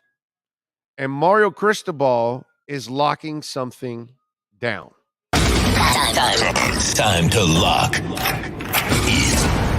down. The Lockdown is brought to you by ALennyLocksmith.com. Services in South Florida from Miami to Port St. Lucie. In Central Florida, ALennyLocksmith.com locks it down in Orlando and Tampa Bay. Here's the Big O to tell you what needs to be locked down. Listen, I think most Hurricane fans love the addition of Mario Cristobal to this team. Mario will bring a level of professionalism, a level of work ethic that you have not seen here in a long, long time. They will be organized, something you haven't seen in a long, long time. The other thing that Mario needs to lock down is the lack of maturity on this team, the lack of respectability that there is on this team. And part of losing this team's respect is watching an idiot on the sidelines celebrate and dance when you're losing. You know what? You know how you end up losing respect when you talk about a win against Eastern Carolina Northeast University and say it was a great win for us, and you won by 2 points. That's the kind of shit that's gone on here for many years now. Unorganized, unprofessional, not prepared, players that just don't belong in a University of Miami uniform. And part of locking this buffoonery down that's been going on for many years, and I love what Mario Cristobal did. Brett McMurphy tweeted out, Miami is dumping the turnover chain. coach Mario Cristobal said, Canes are getting rid of the turnover chain. You know what his quote was? It's not part of our culture. That's right. You know, we were talking about this, Sean and I. The NBA Summer League, they give out rings now. Really? We're going to give out rings for winning the Summer League. This is all part of the participation trophy society that we're a part of now, which makes me sick to my stomach and it makes me throw up. When you get a turnover, the turnover is the award. Then you know what also then tops the award? When you go to the sidelines and your teammates are giving you love. They're helmet crashing, they're tapping you on the shoulder pad, they're hitting you on the ass, they're saying, great job. Coaches are looking at you going, yeah, that's awesome. The fans are going crazy. You don't need a stinking turnover chain to say, look at me, look at me, look at me. The turnover chain became a joke. You're losing by 20 and you pick up a turnover and you're celebrating. What are you doing celebrating? Give the ball to the referee, get your ass back to the sidelines, let the other side of the ball score some points, and work back to get into the game. There is no celebration unless you win. The turnover chain became a joke. In fact, let me tell you something. The Hurricanes of the last 20 years don't deserve to run through the smoke either. The problem with the University of Miami football program before Mario was that these kids got here and they already had a sense of entitlement when they hadn't earned jack shit. And that was the problem. These players kept riding the coattails of Ken Dorsey and Jerome Brown and Alonzo Highsmith and you name it, Andre Johnson and Santana Moss, and we could just keep going, and Mario Cristobal and name after name, and that's what was happening the last 15 to 20 years. Before those teams of the very early 2000s. Before that, after those teams of the early 2000s. Since then, that's all we've had. A bunch of kids that have come here with their heads full of crap and thinking that they've arrived when they hadn't done jack squat. And it's Michael Barrow that earned that, not you. And that's what Mario's doing now. He's making all of these kids earn that effing U that's on the side of their helmet. So I'm glad he's taking away this buffoonery of the stupid ass turnover chain, because I was sick and tired of that turnover chain. And especially when you're losing. I mean, that was the most insulting thing in the world. You're down by 20, 30 points. You pick up a turnover and you're standing on the sidelines and celebrating and you're losing, dude. Shut the hell up. Go get 5 more turnovers. Win the game, then celebrate. There's nothing to celebrate when you're losing. So Mario Cristobal, more power to you, my brother. Thank you. Add some maturity to this program. Add some accountability to this program. When you're losing and trailing, you don't dance on the sidelines. You don't celebrate turnover chains. You don't smile. You should be pissed off, and you should be finding a way to win. And that's what's going to happen with the guy on the sidelines. If Mario's trailing, he's not going to be happy. And he shouldn't be. And everybody else shouldn't be. But what we shouldn't have is some idiot running off the field to go get his turnover chain when you're losing by 36. That's what needed to be locked down. Way to go, Mario. Cameron Wolf next. The Lockdown is brought to you by ALennyLocksmith.com. Lockouts or lock changes for home or business. Car key replacements and programming. All model cars. 24-hour service. Call them anywhere in South Florida at 855-869-5625. Go to the website at ALennyLocksmith.com where we lock it down.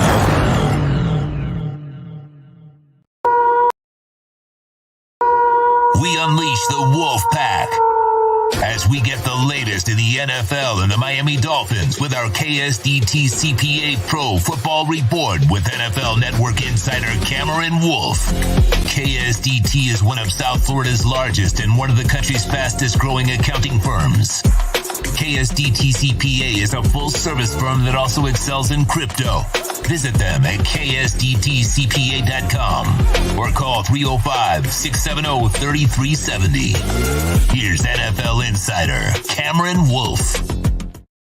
All right. There he is, Cameron Wolf. How you doing, baby? You doing good? I'm good, man. How you feeling? I'm feeling great. Can't complain, man. Looking forward to it. We'll be at the KSDT offices tomorrow, actually, doing the show. So we'll be out there with Alan and all the guys out there. So looking forward to that. We got the show right around the corner. Mm-hmm. And one of the themes that I talked about today, because I was I woke up this morning and Tom Pelissero reported there's no deal imminent with Debo and the team because his trainer came out. We're going to get paid. And it was like, he's going to get paid. That video came out yesterday, and then all of a sudden Pelissero comes out. And, San Fran's in the middle of this Debo thing. Is he reporting to camp or not? Is he getting a deal or not? Does he want to play receiver or does he want to be Debo Samuel or not? There's all these things. And then Jimmy Garoppolo, are you trading him or not? You can't have him on the field when Trey Lance takes the field because if he makes a mistake, the fans and the media will be clamoring for Jimmy G. You got to get him out of there. all this stuff going on, right? Right. We got players getting arrested around the league. We got Deshaun Watson problems in Cleveland. Aren't you happy that you're like covering a team in your backyard that there are no issues at all? Yeah. Going into, I know Marcel goes, well, the league and the owner, and I go, that has nothing to do with football. The football players and the coaches don't give a shit about what's going on with Stephen Ross. They don't care about that at all. Well, I will say they do care. No. They do care. I've talked with players this all season who have asked me about updates about the Brian Flores Ross deal. No. What? No. You're not listening to me. Mm-hmm. They don't care about Stephen Ross's issues with the team. It does not affect them. Now, the unequal treatment of a minority, that might be what they're interested in, but the Dolphin part of it, they don't give a shit about it. But they you don't can't separate that because that's what the lawsuit is framed on. So I know, but the players don't look at it that way. They don't care about that. They just care about the part of the Brian Flores part, the issue of the mistreatment of minorities and being treated fairly and all of that. That's what they're interested in because that will trickle down to other things. Got you. You know what I'm saying? But do they really care if Stephen Ross, you know what I mean? They don't, dude. They're not really worried about that. That's probably fair in the grand scheme of things. Yeah. Yeah. So I don't think it affects their play is what I mean. That's what I told Marcel. Right. On the football side, yeah, they're not worried about that. They would be worried if Debo/Tyreek Hill was worried about a contract and how he was going to be used. And, that's a different, that would be a problem. Even the Gesicki thing is completely under the radar. Mm-hmm. It's just, he signed his tender and he's just playing on it and that's it. And he's fine with it. Right. And in fact, I even told Marcel, I wouldn't be surprised if he's one of the captains. Yeah. Which is kind of weird, but he shows enough leadership that he could be even one of those captains on the offense. It'll be interesting. I think Teron Armstead will definitely be a captain. Oh yeah. I think I told you a month or two ago, I've got a sneaky suspicion that Tua will be a captain this year. Sure. And what do we do? They usually do 2 or 3 on the offensive side of the ball. Yeah. Gesicki probably won't be Tyreek, probably won't be Jalen. So yeah, it could be Gesicki. It could be Gesicki. Yeah. I think it could be Gesicki. That might be one of those guys. I can see it being Gesicki. Yeah, maybe it's the fullback. I don't know. He's a new guy. That's the thing. Armstead being a new guy is different because he's the leader of the offensive line. Right. So it's different. Yeah. And dude, he's Teron Armstead, bro. Right. Just, his credentials are just, there aren't many guys in that building that have his credentials. So he's at another level than everybody else. I mean, God, he may have more Pro Bowls than the rest of that team combined. Yeah. Now that I'm thinking about it, I might have hit on something there. Xavier Howard's the only guy who's made the Pro Bowl here for a long time. I mean, Melvin Ingram, I'm trying to think if Melvin Ingram has many. I know he's been a good player for a while, but I don't know if he's been Pro Bowl level. He had to have made it once at least, right? You would figure. Yeah, he had some of those wicked years where he had a bunch of sacks. So yeah, Melvin Ingram has 3-time Pro Bowl from 2017 to 2019.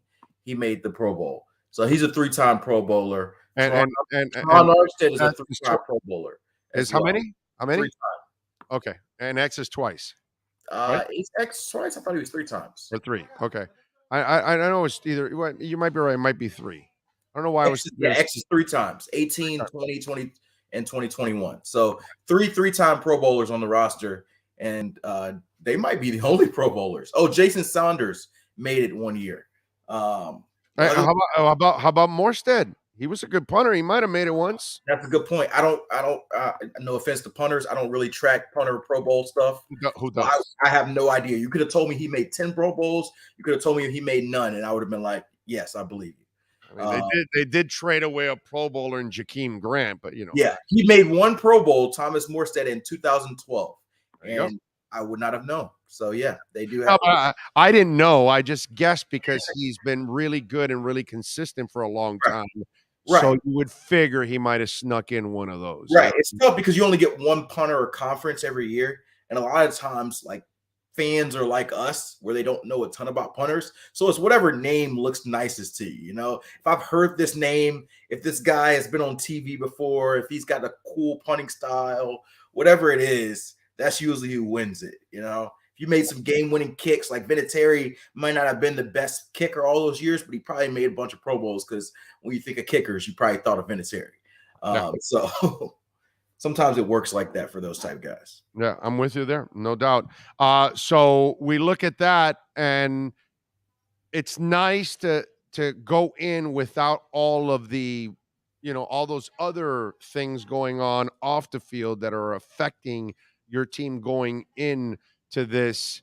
You think about this, how much does that give them an edge to at least prepare for this season, that they don't have to worry about any of the other ancillary stuff? Nobody's getting arrested. Nobody's holding out, all that kind of stuff. I think that's a real plus for them going into this season. I think it is. A lot of times guys get in trouble in this period, and the only lingering thing is the national media question that's going to be, hey, is Tua the answer? Can he get it done? But that's been the question for the last year or two. I think it's a lot clearer because there seems to be more support than ever for him, at least on the team side. And so that helps you in that respect. So yeah, I think there's a lot of freedom for this team to worry just about football, which helps you and not anything else. So yeah, I think there's a lot of credence to what you're saying there. They have to live up to it though. There's going to be a lot of attention. Like, I don't know if they fully realize yet. We've been talking about them on NFL Network a bunch. Like, we just came back. And we've talked about them. I think 3 out of the 4 days we've been on TV, we've had significant segments on them. I'm going to be back on tomorrow, and they're going to ask me about the Dolphins again. So that'll make 4 out of 5 days on NFL Network. We're talking Dolphins. We're going to be live on set one day next week. We're going to talk about them. I'm going to be there back together Saturday. So they're going to get a lot of attention, and so they're going to have to handle that. And so, not saying they can't, but I think it'll be more eyeballs than a lot of these guys have had. Like, not Tyreek, he's in Kansas City. They've had eyeballs. But for Tua, it's probably the most eyeballs he's had since he's been a pro. And for a lot of these Dolphins as well. So that's the part I'm intrigued to be. There's going to be a lot of national media coming down here trying to see what's going on with Tyreek Hill. But like you said, it's all football. It's not, hey, what's going on with this? What's going on with that? It's can Tyreek Hill do this? How does they gel? What's your relationship like? Are you hanging out at Tua's house? How long can he throw the ball? Is it 52 yards? Is it 48 yards? These are a lot of the things that are going to go on. So I don't mind that element of it. We look at Teddy Bridgewater, and he came out with some strong comments about guys and acting like they're, tough guys and all that kind of stuff. And there were certain players that, retweeted it and kind of were giving him props for all of that. And it takes a lot of guts to say that. I just wish that people follow through with it. Right. Because it's time. My biggest complaint is maybe not even the NFL. My bigger complaint is probably rap music. I wish they would stop trying to act like the stuff that they rap about. And it's like, we're not like, I look at Nipsey Hussle, and here's a guy that came out of shit, made himself something. And then, you know what he did? He then started pulling everybody else out of shit. Right. Gave back to his community. And then we kill this dude. Yeah. Like, how the F are we better?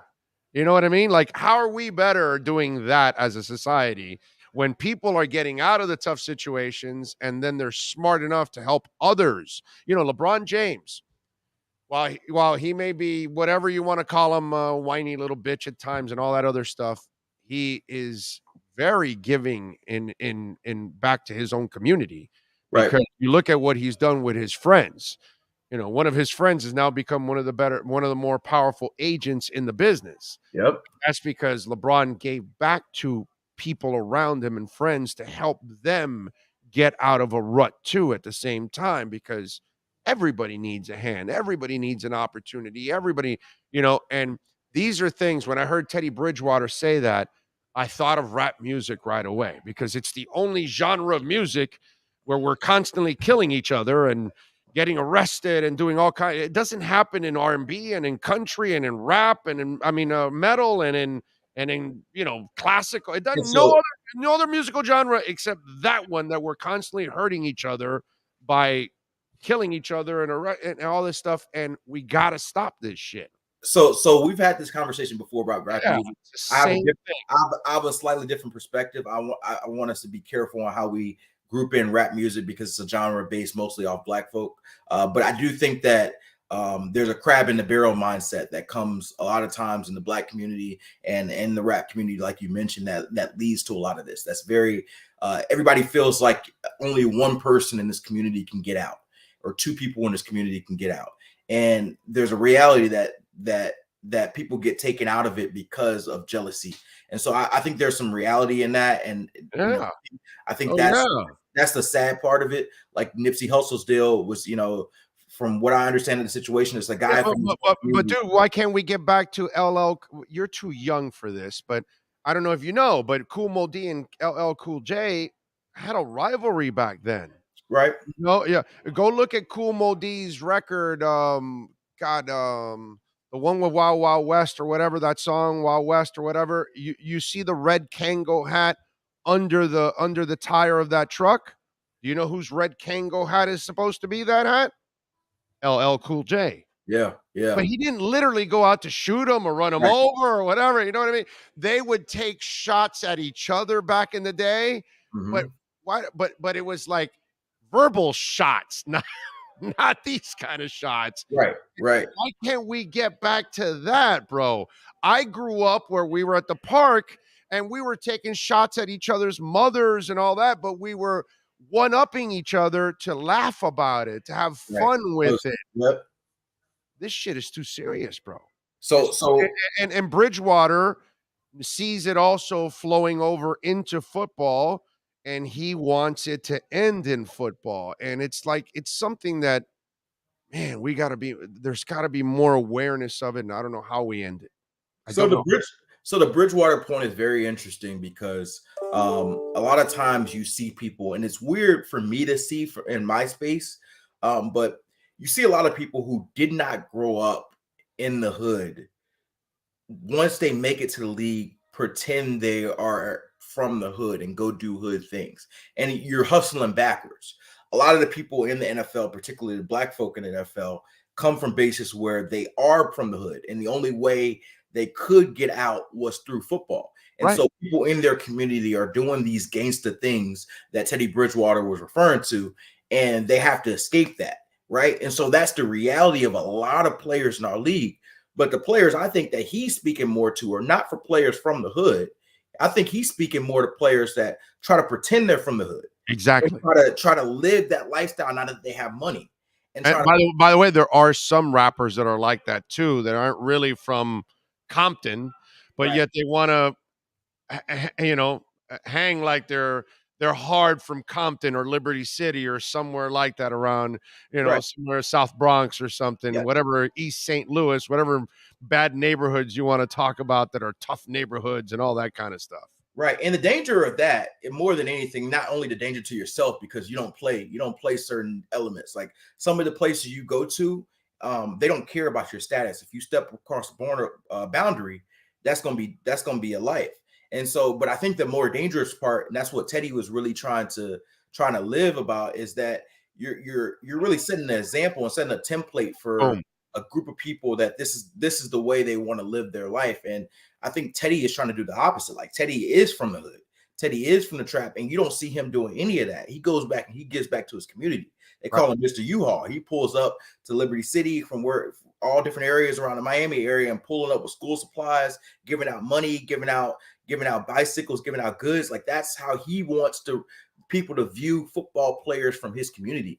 And if you're doing it backwards, if you're hustling backwards, then you're setting the standard back. You're setting the way we look at football players back. And so I think that he's really on the money there.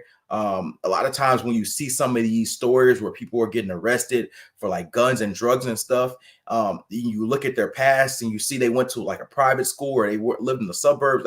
I think those are the type of dudes that he's talking about. Yeah, because the status, like so much being obsessed with the status of the hood, it's not what it's like. It's not what it's shaking out to be like. Live your life. Like it's fine to evolve past that and not get into the weeds. So I'm with him. I think Dre came out of Compton. He's not going back into it. He's evolving, becoming a hell of a businessman and all that stuff. The same thing. I mean, dude, what's it called? Jay-Z was a real street thug, bro. He was really selling drugs. He was really in the streets. He's not going back to it, dude. He evolves to becoming a bigger and bigger and bigger businessman. That's all he ever does is he grows and evolves and helps others too in the process, which he has done immensely in that sense. That's what should be motivated. And let me tell you how influence is in every color, in every nationality, in every country. You know who Zelensky is, right? The president of Ukraine.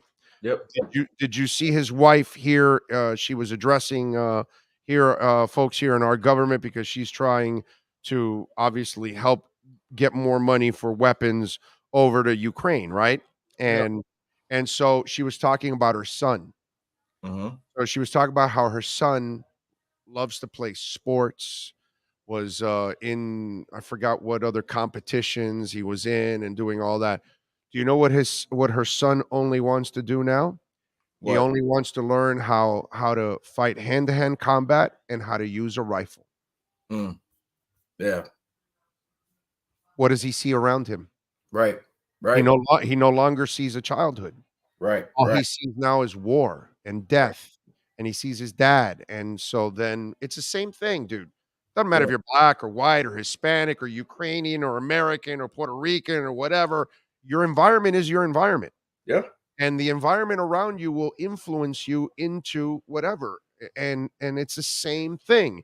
And if you live in Compton, or if you live in Little Havana, or if you live in Wynwood, or if you live in the South Bronx, or wherever you live, and if it's a deeply Hispanic or whatever it is, black or Jamaican or Asian, it's going to influence you.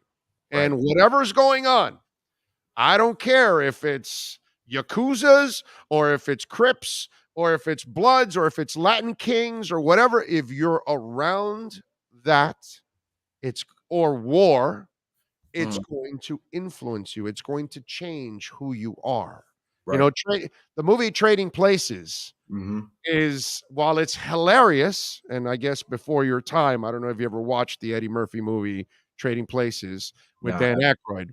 And it's a bet between two rich men that Eddie Murphy came from the streets, and he says, well, I can make him a businessman, a successful stock guy, and we can turn, Dan Aykroyd, who was the rich stock guy, into a desperate hooligan, right? And he bet, and they bet each other, and sure enough, they turned both guys into it. Why? Your environment. You change one's environment, you change the other one's environment, and everything changes for the human being. And while that's a funny movie, there is so much truth in that movie if you really look into it. And that's exactly what we're talking about nowadays. And it doesn't matter if you're in the barrio, the hood, or you're in a war, bro. Yeah. It's going to influence who you are. Yeah. I'm with you. I'm going to check it out. I haven't seen it. I'm a big Eddie Murphy fan. So Eddie Murphy, Dan Aykroyd, what's it called? You get to see, what's her name? Come on, man. Miss the Scream Queen. Halloween. What's her name? Oh, Jamie Lee Curtis. Okay. Yeah. You get to see her in all her wares. Gotcha. So, gotcha. Yeah. Okay. Talented in those days. Very talented in those days. So, yes, watch the movie's hilarious. It might hold up. That That one may hold up. Past times in Richmond High did not hold up for me. Yeah, I know that one's not going to hold up, I guess, for you because you didn't live that kind of life. For other folks, it might, but we'll see. I give it a shot. I'm willing to give it a shot. I think Trading Places will hold up. Okay. Yeah, because it's. Do you like Coming to America? Yeah. Then you're fine. Trading Places.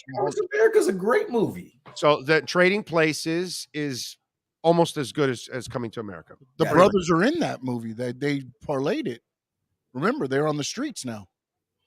Oh, that's right. The brothers are. Yeah, that's right. Well, it's like a before. No. One has nothing to do with the other, but it's in the moment of Eddie Murphy superstardom. It's like he's coming out with one mega hit after another mega hit after another, and this was one of those mega hits. I don't know how I missed it, but I'll definitely figure out this weekend. Yeah, Trading Places. I think it's gonna.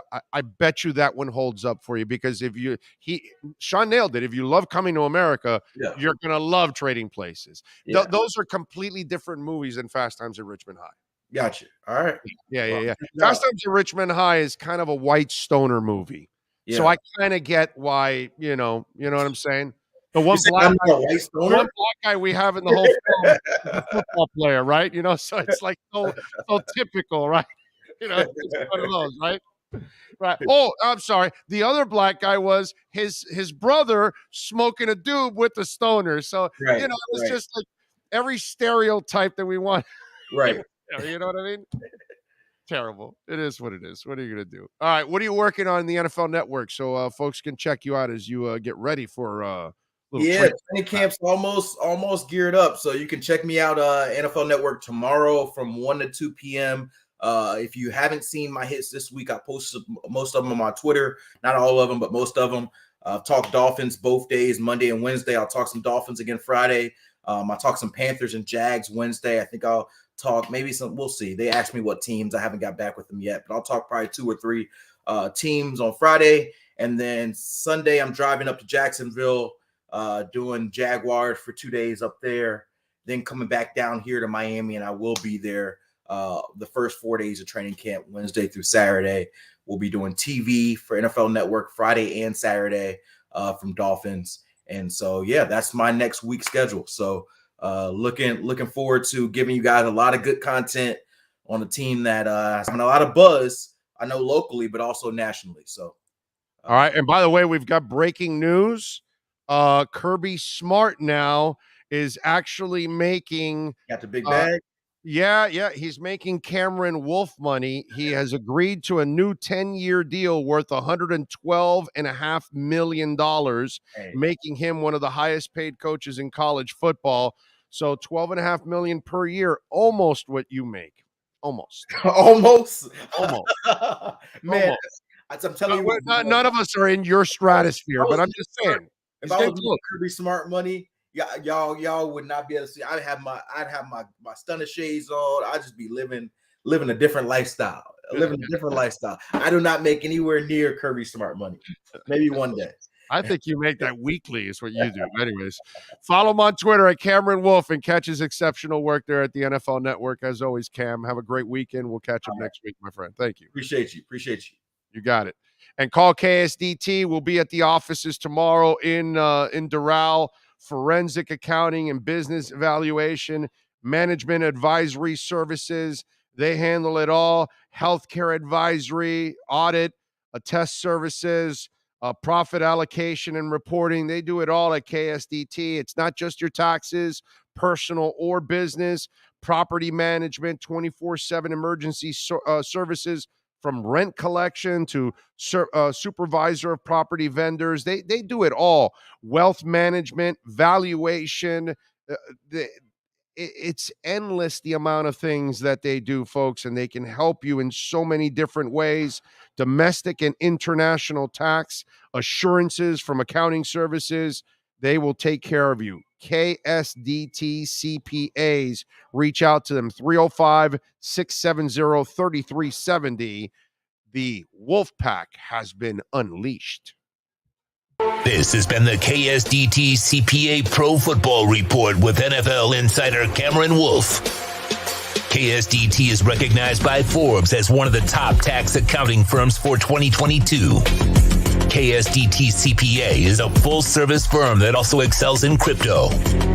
Visit them at ksdtcpa.com or call 305-670-3370.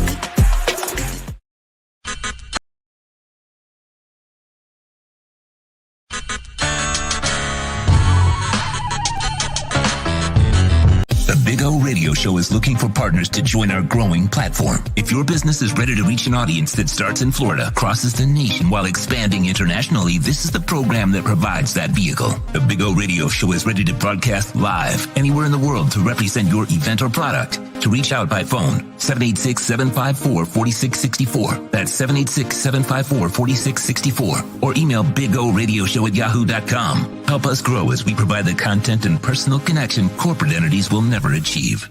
If you're a Miami sports fan, then there's only one store to go to, and that's Caneswear at Miami Fanwear in Davie. They're your one-stop shop for all your inner Miami CF, Canes, Dolphins, Panthers, and Marlins merchandise. They have hats, t-shirts, game day jerseys, and so much more. Located at 2511 South University Drive in Davie, and open 24/7 online at caneswear.com or innermiamiwear.com. Call them at 954-835-5597. Caneswear, the spot where inner Miami and all Miami sports fans shop.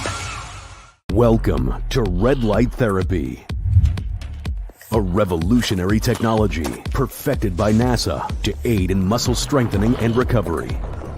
Red and infrared light has the capacity to penetrate deep into the cell's mitochondria, potentially leading to increased energy, faster recovery, and the optimal performance your body demands.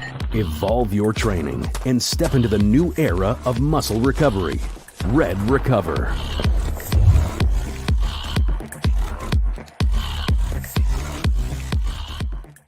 Why is it that you get locked out in the worst moments of your life? Where are my car keys? Man, I can't find my house keys. In those frustrating moments, you need a locksmith you can count on.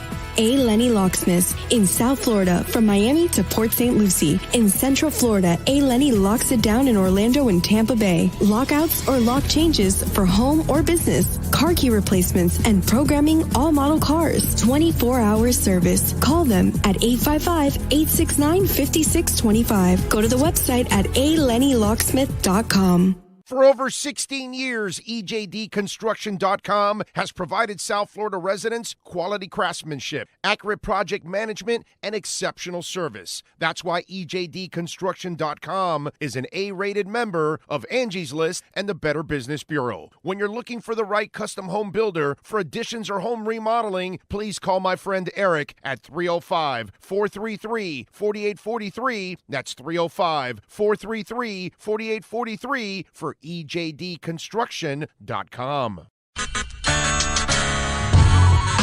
The viewpoint, statements, or beliefs expressed on the following program by the host, guests, or callers are not necessarily the opinions of FantasyXS.com, Media Group Inc., ownership, management, sponsors, or website. When it comes to South Florida sports teams, very few in the media have witnessed, lived, and covered it like the Big O. Let's start the program dedicated to your favorite South Florida teams with a passion that's unmatched. The Big O Radio Show is on. Here's the Big O. There we go. We're back here at beautiful Hialeah Park, second floor poker room. We thank Cameron Wolf for joining us. We will be joined in a few minutes at the bottom of the hour by Michelle Kaufman. She's going to stop by to talk a little Inter Miami. Anthony Chang will join us at 1 o'clock to talk a little basketball. So we'll have some fun there. The Wayne D experience says, let's see. Okay, no, I think that you guys are going back and forth about a movie. Bellamy and Amici do a great job. Yes. So a bunch of you like the movie too. I thought Big O was going to say breaking news: Joe Biden tests positive for COVID. Well, we already said that. We already passed that on. That the old geezer has COVID. Hopefully he's all right. Hopefully he recovers quickly so he can print more money.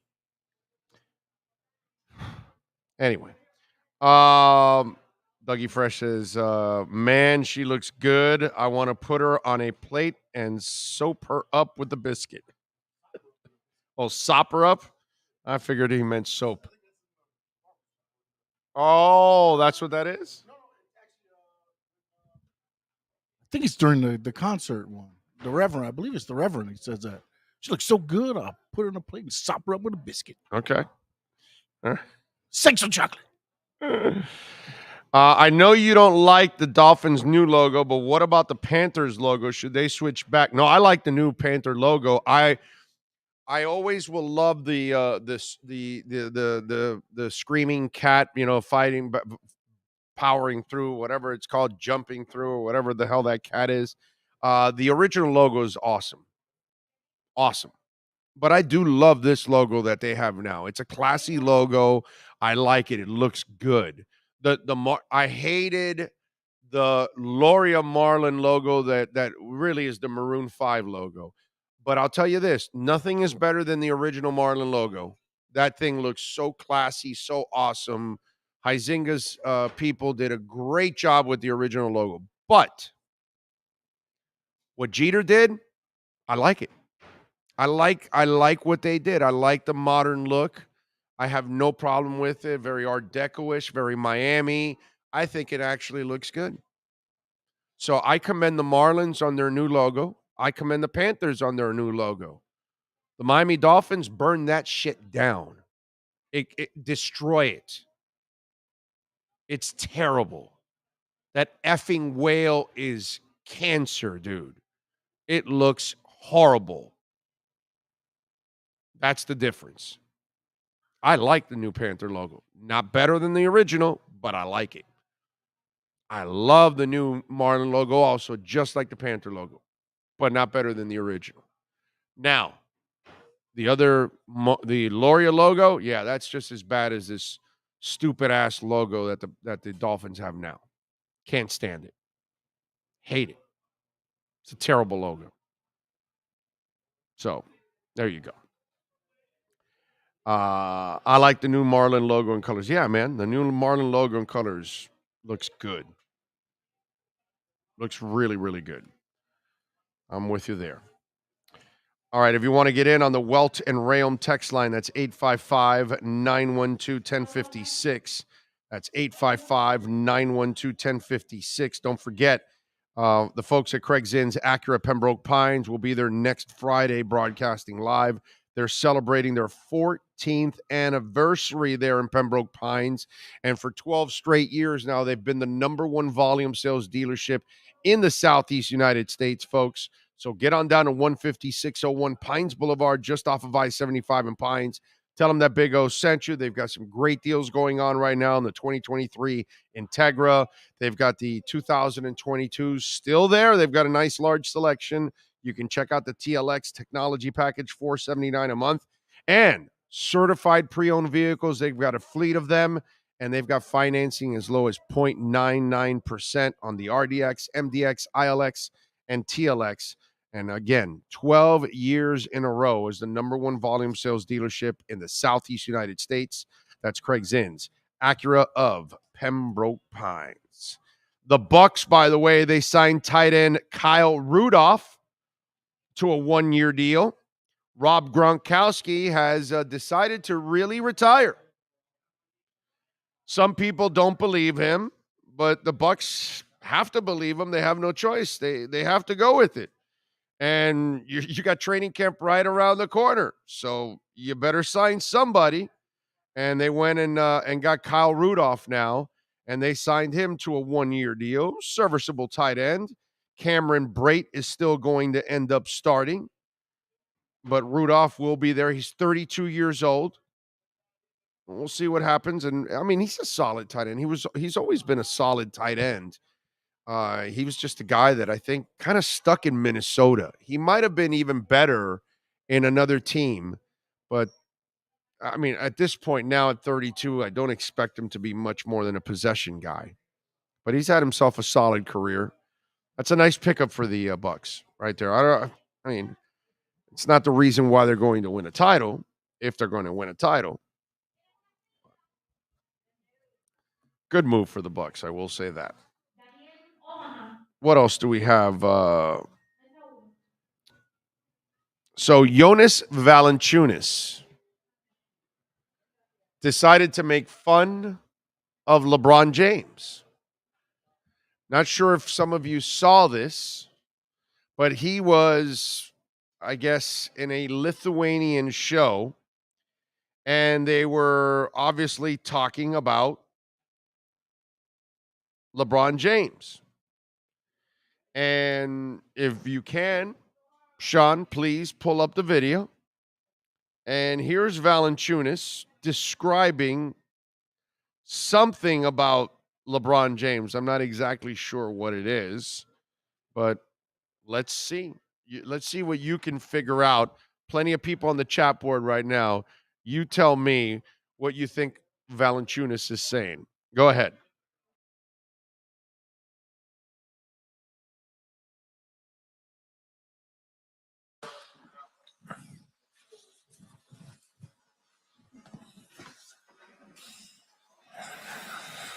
Nu tas kaip tas.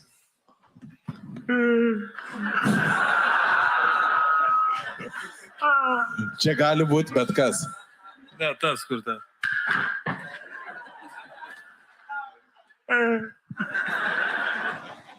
Oh shit. Bronius. Le. Bronius. Yeah, boy. It kind of looked goofy. It wasn't really funny. I almost find his, what are those pants called now? Capri pants or something, or whatever the hell they're called. Those are those capris or whatever these fisherman pants that you're awaiting a tsunami, that kind of stuff. I think those things are funnier than anything he did. Now, again, we don't speak Lithuanian. It now sounds like he was just making fun that he's a whiny bitch. And guess what? Is there anything inaccurate about that? Huh? And a flopper, right? Yeah. A flopping whiny bitch. Of course, yes, he's one of the greatest players of all time. We know that. But he's a floppy, whiny little bitch. And he's incredibly selfish off the court. So, yeah, we kind of know him, Mr. Passive Aggressive and all that.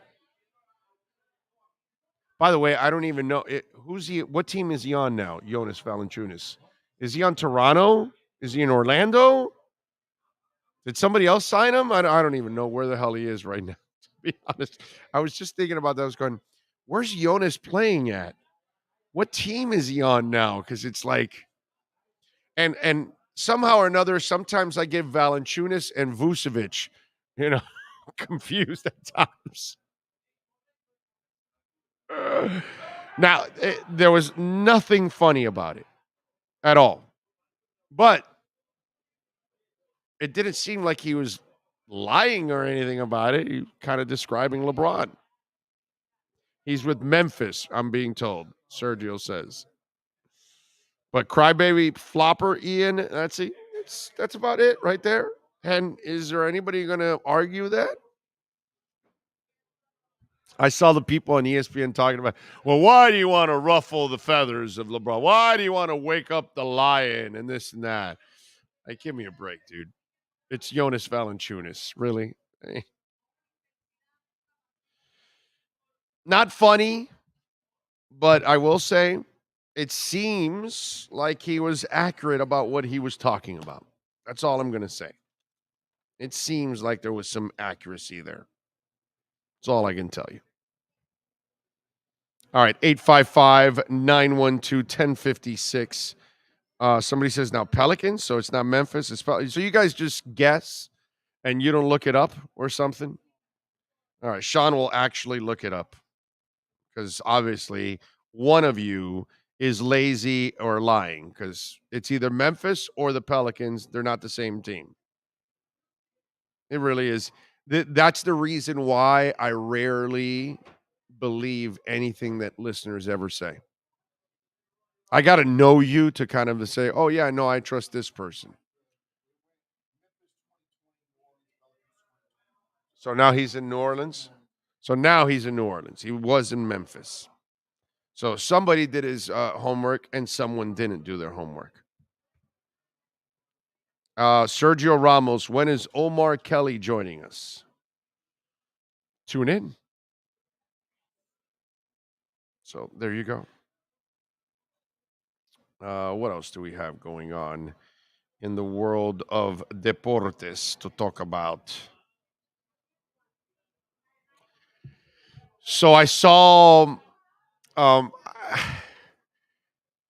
not a fan of this dude, to be honest. It's hard for me to listen to him because his voice is incredibly whiny, and I have a real problem listening to whiny voices. Whiny voices are annoying. And Bill Simmons on his own is annoying to a certain level.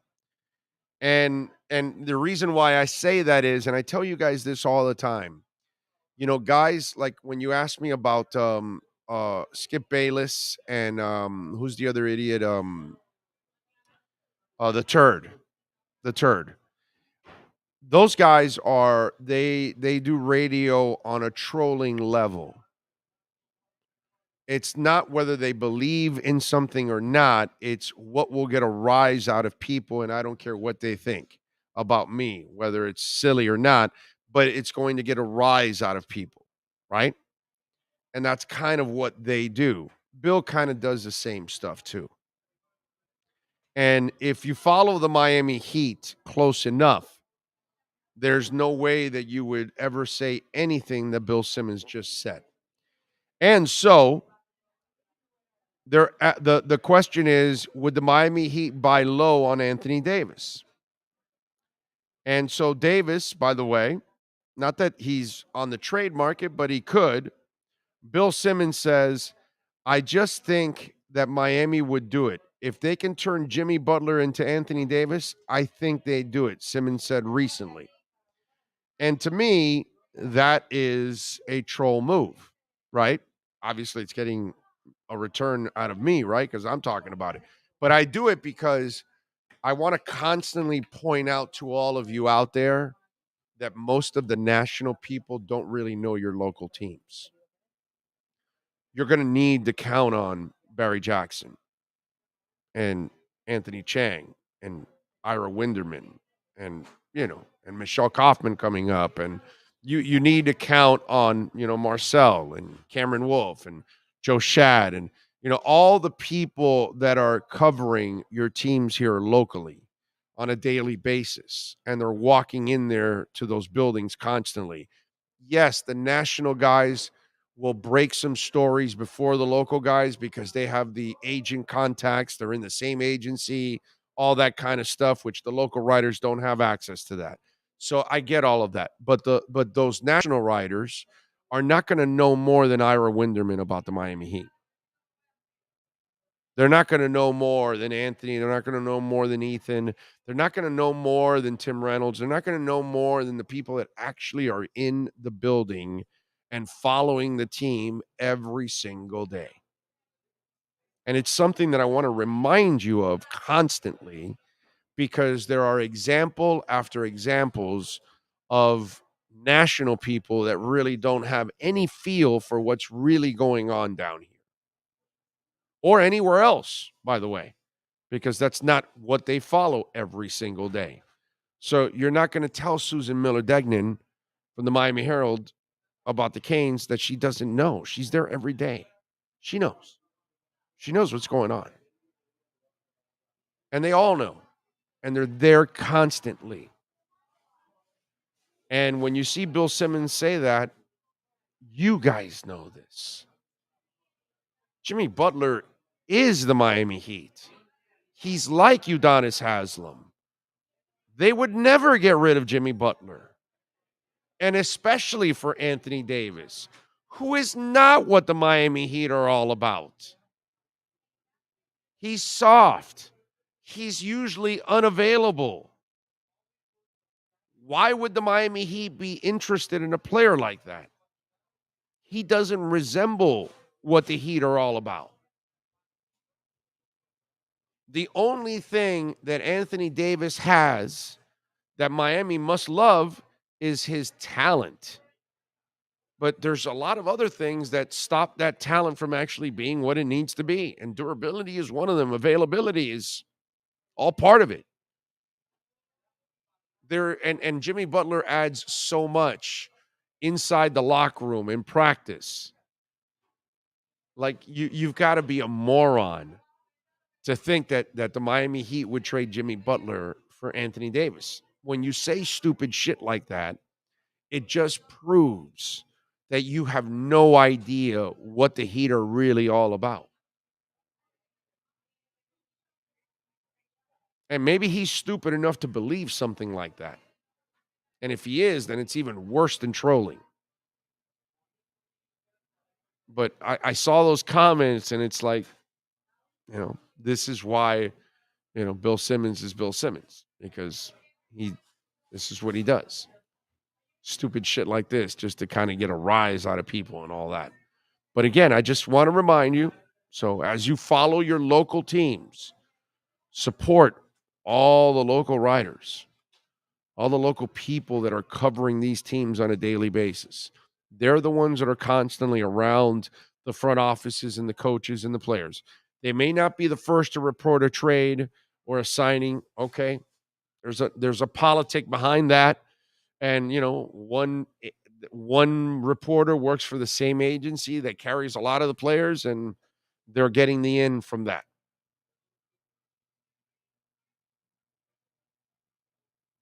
It's like it gets to a point where the front offices have to almost try to get it to their beat writers as quick as possible before the agents spread it to the reporters.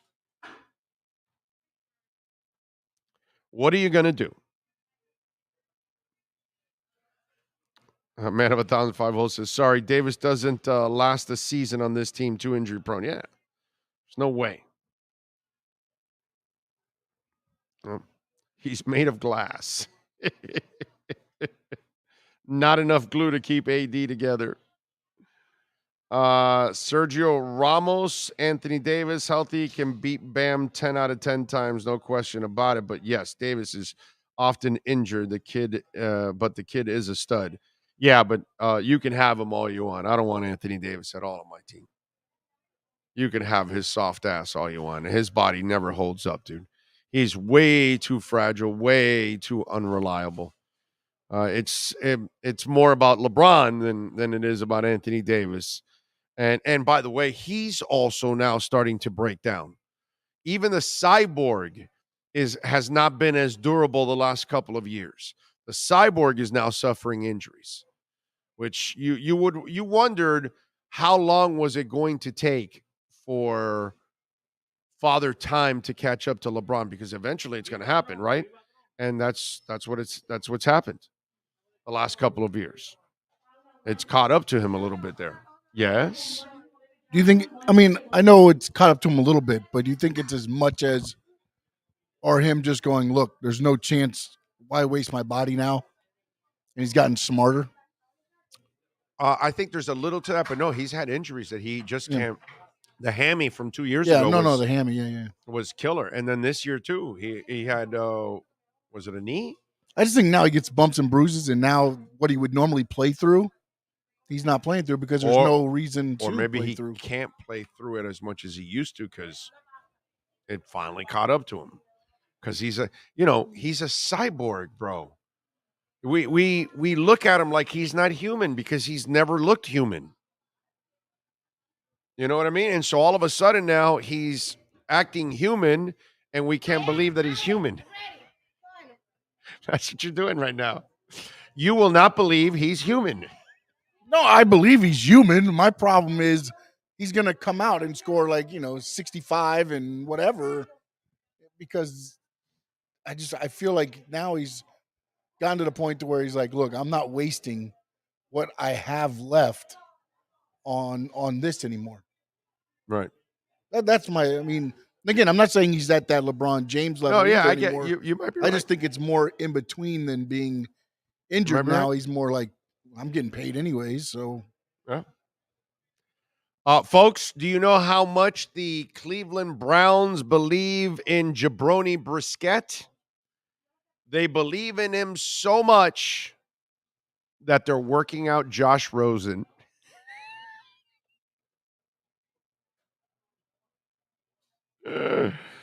Oh, man. It's Josh Rosen and who else? And A.J. McCarron.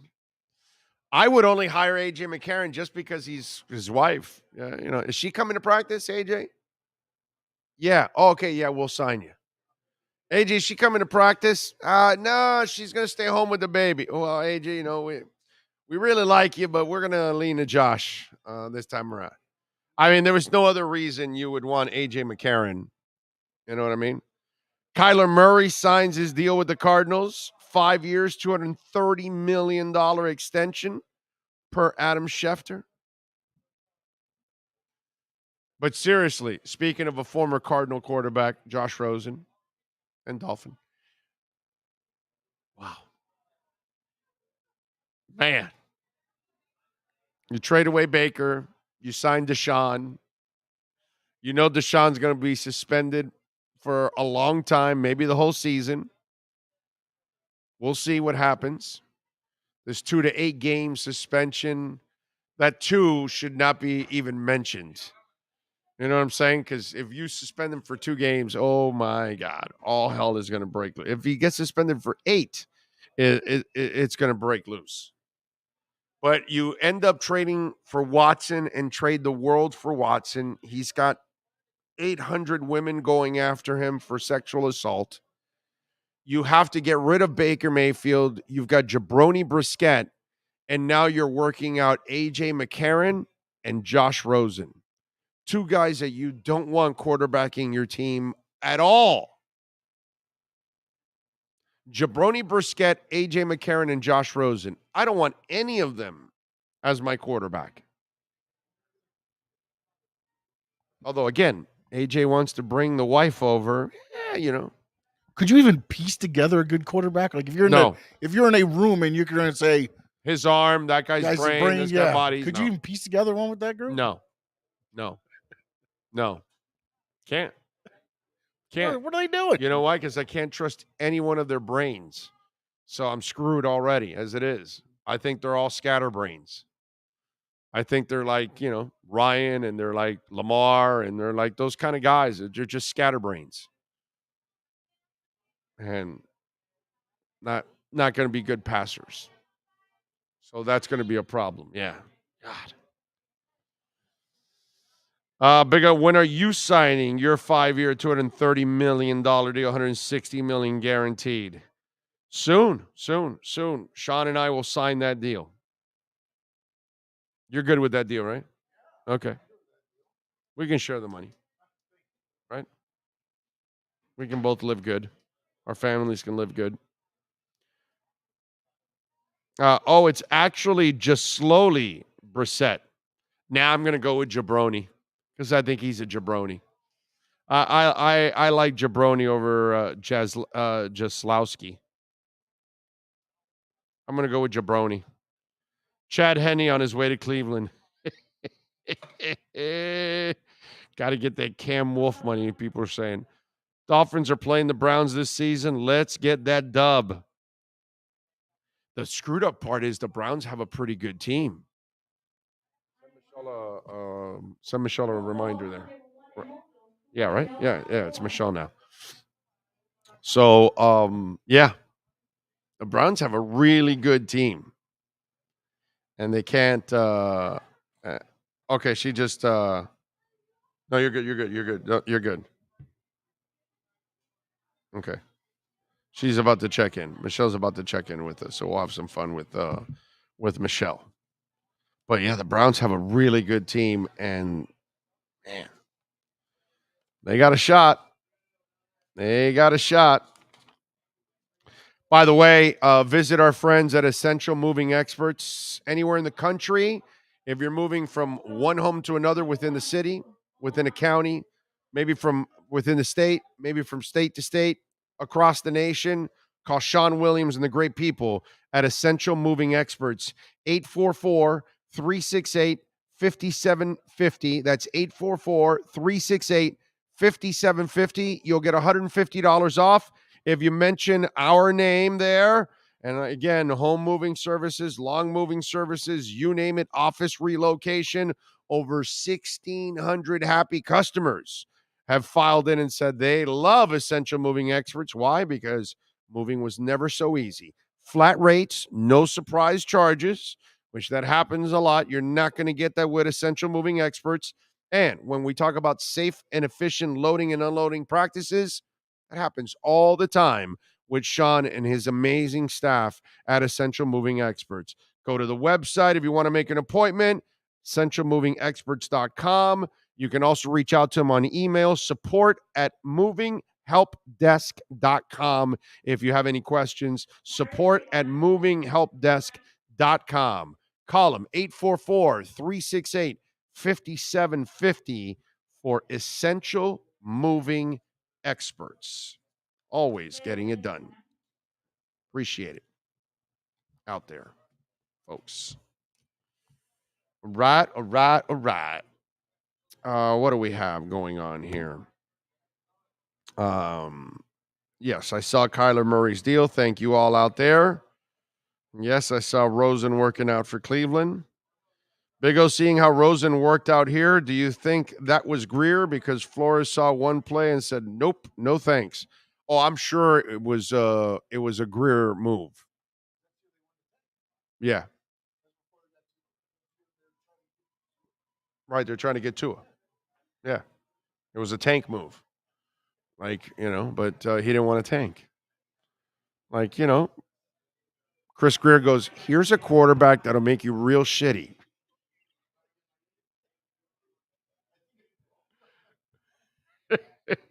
I was watching Moneyball. And then, they went with the other quarterback that is shitty, but, he's kind of fun at times also.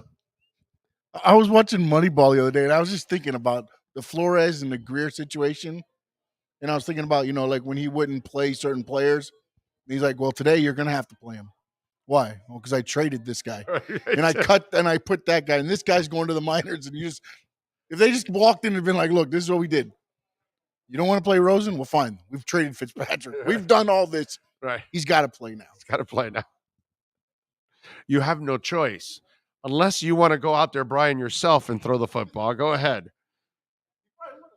Yeah, Chris was trying to set the team up, and this guy's trying to screw the team over, It's just one of those things. Shoot Tua is accurate, smart, and now can throw the deep ball 80 yards. Yo, we're going to have an offense for the ages, says Omar Ferrer. Yeah, no, but he did throw 70. That catch that this guy made, Lynn Bowden Jr., that it was on video. It was 70 yards. 70 yards. So, but again, dude, that may happen once or twice in a season that you can throw that ball that deep. Normally, it's going to be 20, 30, maybe 40 yards, and the receiver really is going to make it a 60, 80, 100-yard touchdown.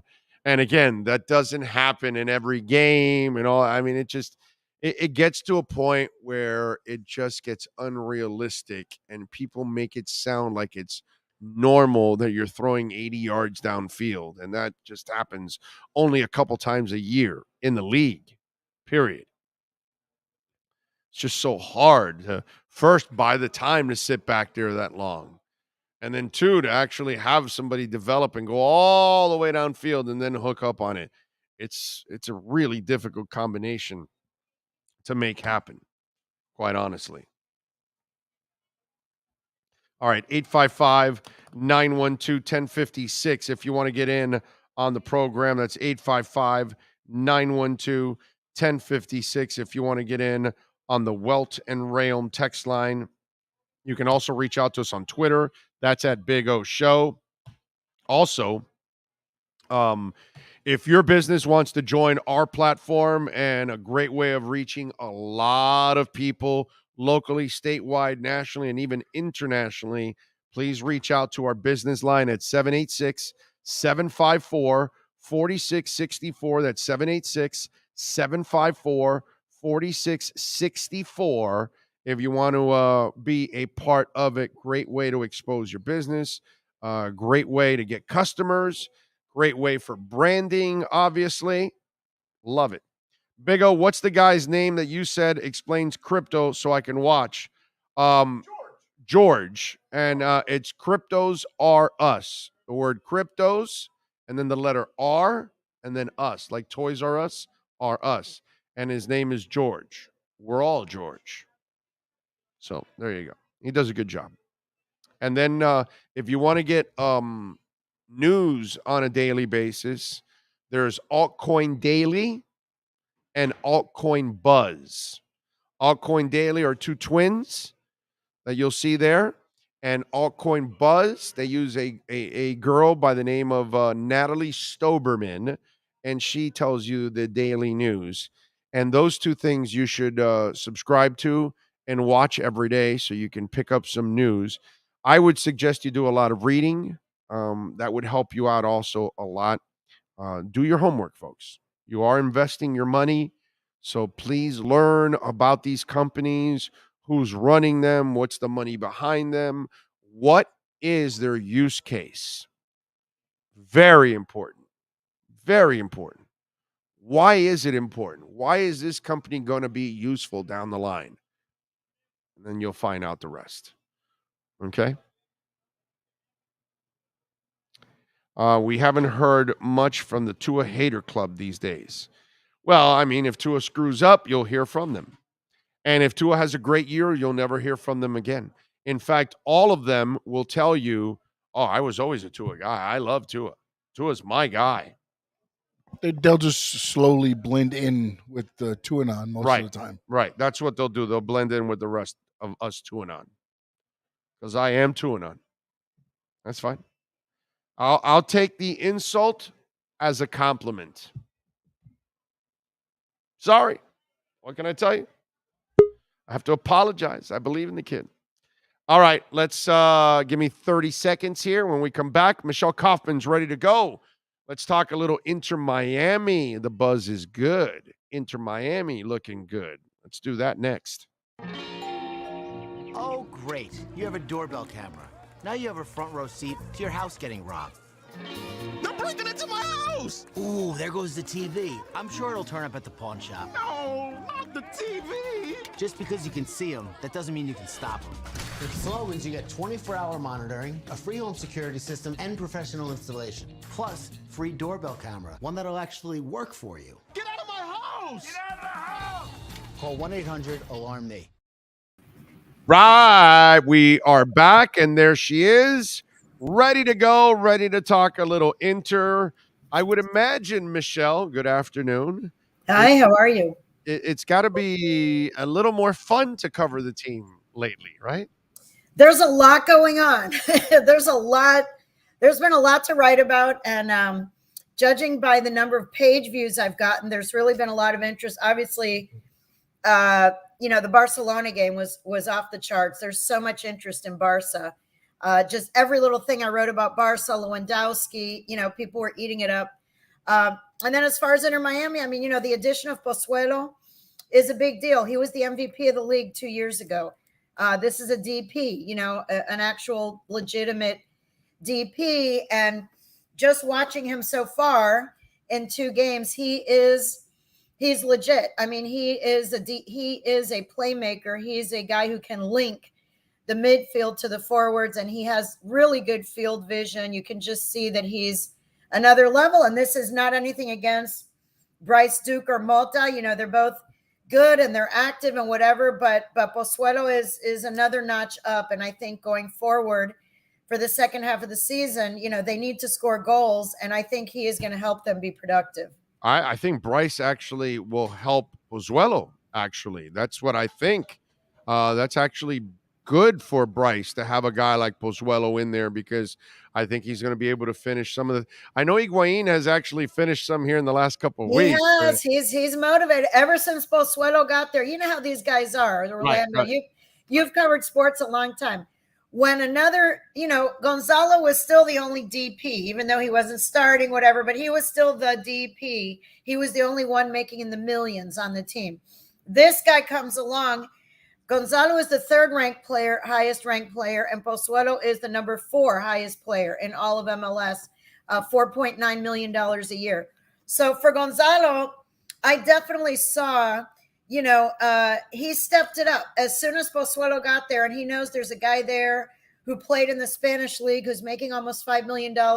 He wants to show himself that he's still Gonzalo Higuain. And so, and also he's falling down farther in the pecking order by adding Pozuelo, so he better turn it up if he wants to ever get off the bench too. Yeah. And, he got lucky a little bit. It's a little bit of a concern. Campana got injured in the first half of that game the other night. And so he's like in a stretchy brace today. Phil basically said it's a slight injury and he really wants him to jog it out. And Phil is like, I'm old fashioned. When I was a player, my managers used to say, just tape it up and go play. The players today, Phil has made many mentions this season so far about the fact the modern day player, he makes a lot of commentaries about the modern day player. He sounds old and grumpy like me sometimes, where Phil says that the players today, there's so much talk about sports science and ice baths and recovery days and massages. And he seems to imply over the whole season that there are some guys that in the old days, they would just go out and play through minor injuries and play through stretches where there's 4 games in 8 days. And now, the players are much more taking care of their bodies and load production or whatever you call it. The coach conveniently leaves out that during those days, back in the day, a lot of you shortened your careers because you played through injuries and created other problems and more itises in your body, tendonitis, arthritis, all the itises started developing, and then you wonder why you were out of the game. And some of these other guys have an opportunity to stay on the field, on the pitch, on the ice because they're taking care of their bodies. I mean, they definitely are. He grew up in an era where they were drinking beer and smoking cigarettes all the way up to training camp. Yeah. And, It's a different time. So Campana, Campana has some kind of ligament issue in his right knee that he got in the Charlotte game. And then Gonzalo came in the second half, obviously, and he scored. But Campana is questionable. I would say questionable to doubtful for the game Saturday. Gonzalo may get the start on Saturday at New York City. One of the things to talk about heading into New York City is that not only are they, one of the top teams, top 2 in the conference and in the league, but they play at Yankee Stadium on a very small field that's on a baseball field. It's very narrow and short. And so Miami likes to play wide a lot. They've had to change yesterday or today, I guess. They practiced today on a much tighter, much more narrow pitch today. And they're trying to train for a little bit different style than how they've been playing because there isn't going to be much width. That field, Phil Neville today basically called it a U12 field. He said if you listen to people around the league, they're kind of pissed. They hate it. That the MLS settled. They settled for that, and they're playing on dirt. They're literally, the mound is still there. They hate it. The sight lines are bad, and for the players, they're playing on a baseball field, and it's very, very narrow. So it's not really a legitimate MLS, regulation field. So that's something that's going to be a bit of a challenge. And that's something that's kind of an X factor for them is they're used to that. That's what they play on all the time. All the other teams that go there have to adapt to it. But anyway, they're at a point in the season now where, they're in 9th place. If they get to 7th, they make the playoffs. And the thing is, in this league, there's so much parity in this league that, there's not much difference in this. A lot of the leagues in Europe, there are like 3 amazing teams at the top. And then there's a big drop off. Here, there's not much of a drop off. There's a couple of teams, Philly and New York City, that are a little bit, have a gap at the top, a little, not a huge gap. And then there are like 7 teams that with 2 or 3 wins in a row could immediately be ranked number 5 or 6. So, they're right there with everybody else. I'm not going to say they're going to make it. I'm not going to say they're out because there's 14 games left and they're number 9 and they just have to climb 2 spots and there's a ton of time left. Ton of time. And adding Pozuelo, I think, is enormous. If he gets in a groove, that's been their problem is scoring is offense. Yes. And listen, if you get Campana back healthy, now Campana has another guy to take pressure off of him because they're going to worry more about him, which will make Campana better. Lassiter, he's going to make everyone better. Yeah, Lassiter's been injured too. Lassiter is not going to be ready for Saturday either. And they've been missing Lassiter. They've been missing Lassiter on the left side. He provides speed. He's somebody that defenders always have to be aware of. And without him in there, they're definitely missing him. Mm-hmm. He's not going to be able to play this next game. Campana, like I said, is, maybe 50-50. So, the other guy, if those two can't play, the other guys are going to have to pick it up. But Pozuelo I think he's going to make a big difference. Just what I've seen so far. He is really, they say in soccer, quality. He has quality. He definitely has quality and vision. He just has a vision and a calmness on the ball where when the other guys are running around frantically, he gets the ball, he holds the ball, looks around very quickly and makes a decision. By the way, I'm laughing a little bit or smiling a little bit because I kind of felt bad on Saturday when I'm watching on Tuesday night. I'm sorry, when I'm watching that game. Oh. And poor Nick Marsman. Oh God, yeah. Welcome back. He lost his job. He Yes. can't get it back because Calendar's kicking freaking ass. He looks so good, and he's really the future. 'cause Yeah. he's younger. And so it was a nice find by Chris Henderson. And that poor guy has to come back to face Barcelona. And oh my God. And the defense in the back end wasn't great either. I felt so bad for Oh, it was him. tough. It was like, hey, welcome back, Nick. Here's Barcelona. Here are, every player on that team, I believe, makes more than the entire payroll of Inter Miami. So people who are saying whatever, that Miami didn't belong on the field, you cannot compare. Even in the second half, Miami brought in 7 subs. Harvey Neville got in there and Ryan Saylor, all these guys. And then on the, Noah Allen, 18-year-old American.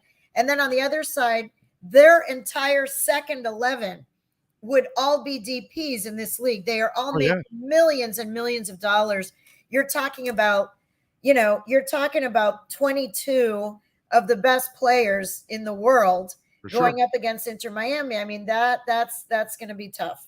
That's going to be tough. Yeah, that's one of my favorite teams, Barcelona. They were so fun to watch. Those goals. Yeah, if you just watch the replay, they put out a little tweet with the 6 goals. And I mean, everyone is just clinical. It's just beautiful, really. Yeah, they maybe had a chance to entertain somewhat and be in the game if they would have played my other team, which is sorry, and that's the Arsenal. Okay. We don't win shit in anything in the Arsenal. It is what it is. So I live with Inter, I live with Arsenal, and I live with Barcelona. Those are my clubs. Well, Barcelona looks really good. And by the way, Lewandowski wasn't even playing. I know. So picture that team with a guy who scored 350 goals in 340 games, or more than 1 goal per game. The guy has scored for 8 years running. So that's scary. That is some scary, scary talent on that team. All right, it was fun. It was a great atmosphere, by the way. For anybody there, it was packed, 19,100 people. And it was just such a wonderful, wonderful atmosphere for the fans. The parking was a disaster, I heard, because my husband was one of the people in that line. But I got 2 earfuls about that.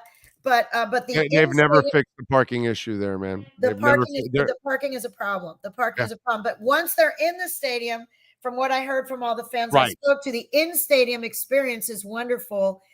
They need to work on the parking. Well, the problem is that's not a permanent home.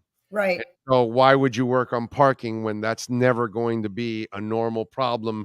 You're going to maybe have some friendlies down the line that will, every once in a while, and those people will have to deal with the parking issues. But you're going to Miami Freedom Park, so really, that's where you're going to invest. That's 3 years away. That's 3 years. You don't want to turn people away. It's hundreds of millions of dollars to build parking lots. Yeah. They're just not going to build 4-story parking lots across the street. They're just not going to do that. It Right. just No, I'm not saying that. I'm saying that man has spent enough money. No, just no, I'm not to build even this saying right. stadium for fun. I'm not Just to saying to build build parking lots. I'm saying to have some people for the communication and organization of the current parking system could be improved. Let me put it that without Right. laying down any concrete, without doing any construction. There need to be better signage for people Right. that are getting off on Commercial Cypress Creek. People who are going for the stadium for the first time had no earthly idea where Right. to go or what lane to be in. There were no police officers directing traffic on Cypress Creek. It was bad. That's on Inter. They've got to hire those people. Yeah, and knowing a game like Tuesday, Yeah. you had the revenue. You had the revenue coming in. So that's where they dropped the ball. All right, before I let you go, I got to find out about this. So by adding Pozuelo, now they have 3 DPs, right? Because one of them is on loan, correct? Yes. Carranza is on loan. So at the end of this year, are they free from No, their the one that's on loan that counts for Carranza? them is Pizarro. Pizarro? I'm sorry. Yeah, Carranza, they already sold the rights to Philadelphia. Right. So Pizarro. So at the end of this year, are they free from Pizarro? I know they're free from Higuain at the end of this year. Are they also free from Pizarro? And then part B of that is the fines and the limits in their salary is that there's one more year left. There of is that, one more right? year. There's one more year of that. And no, they are not free. Pizarro, I believe, has one more year on the contract. Oh, God. So they have to So we only lose Higuain. We have one more DP spot open this offseason. There will be one DP. There will be Gonzalo's spot will be open. Okay. And Pozuelo, by the way, he only signed until the end of this season. I mean, I know he wants to stay and they want him to, and all that has to be negotiated once they know how much money they are actually going to have that they can offer him. They only signed him until the end of the season. His contract is up. So Okay. Pozuelo's contract expires now in November. But they did not sign him to a longer deal because they have to wait to see, what happens with Pizarro and what happens with, Gonzalo. This is it. I mean, I'm assuming this is it for him.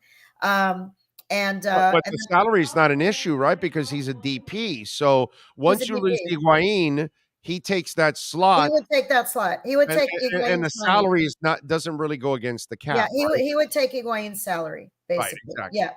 Yeah. Okay.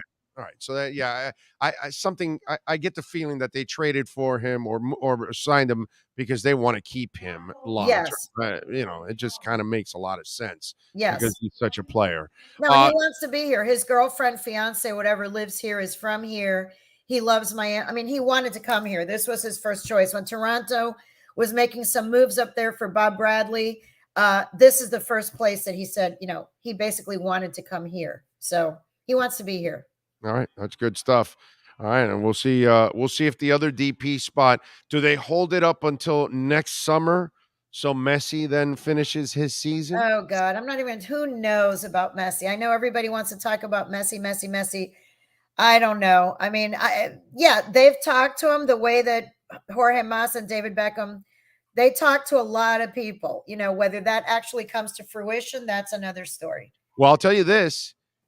If you're covering the offseason and they don't sign a DP and they go into the season with only Pozuelo and obviously the Mexican Pizarro playing somewhere else or whatever, then that tells me they are waiting for the summer. They would save the spot. Yeah. They would save the spot. You know what I mean? So yeah. That might be a precursor because Moss wants to win so badly. He does. That if he knows he's getting Messi, then he won't spend. But there's no way that guy's going to allow a DP spot to be empty going into a season. There's no freaking way. That guy goes crazy with every loss. He hates losing. Yes. He wants to win badly. So I think we will get a little sense of that this offseason, that if they don't sign a DP, something finally really is going to be up. Yeah, because it's always been a BS story every single time it's been out there. Nothing comes from it. But I mean, if something's going to happen, it'll be next summer when his season is done. Yeah, it'll be 23 for sure. Yeah. All right. Follow her on Twitter at Koff Sports. Catch her work there at the Miami Herald. The boys take on New York City FC this Saturday, and she'll be covering it as always. Michelle, thank you. Appreciate you as always. Oh, by the way, we should have a pretty good basketball season, right? Yes, UM basketball is going to be good. Let's talk about that next time for sure. Absolutely. Yeah, they've got some really good recruits in. Yeah, transfer. Yeah, man. Yep. I'm looking forward to that. It's going to be cool. All right, Yep. Michelle, thank you as always. Enjoy the All weekend. right. Take care. You too. Bye-bye. You got it. There you go. The great Michelle Kaufman talking a little Inter Miami. All right, let's take a quick break. We are about to be joined by Anthony Chang from the Miami Herald with our liquor split Miami Heat and NBA report. That will start hour number 4 right here on the Big O Radio Show, live from beautiful Hialeah Park, second floor poker room.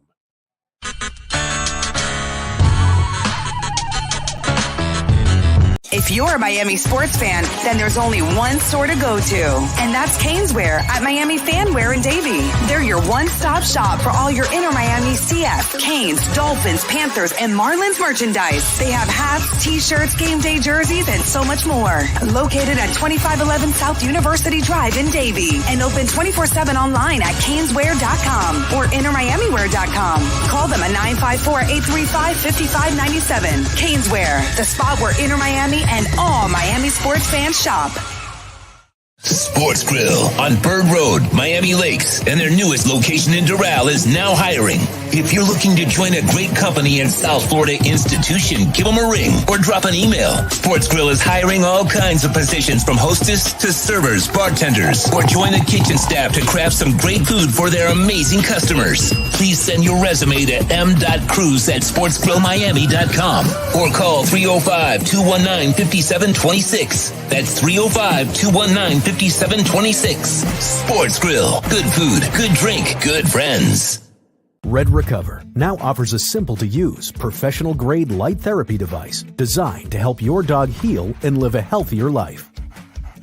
Red Recover emits red and infrared light therapy based on the same science that NASA developed, all in a soft, flexible housing pad powered by a convenient, rechargeable lithium-ion battery. Give your dog the same therapy that many veterinarians use today, but at a fraction of the cost. Pads are available in 3 sizes and come with attachment straps, clips, and an easy-to-use manual. Red Recover can help your dog with arthritic conditions, muscle soreness, intervertebral disc disease, ACL rehabilitation, performance, aging, and general health and happiness. You simply place the pad over the desired area and allow our proprietary Tri-Light therapeutic wrap to penetrate deep into the tissue where a number of healing parameters will be stimulated. When starting treatment, apply for 10 to 15 minutes daily and lessen the application time as needed for best results. Say yes to science and give your dog the care it deserves with Red Recover.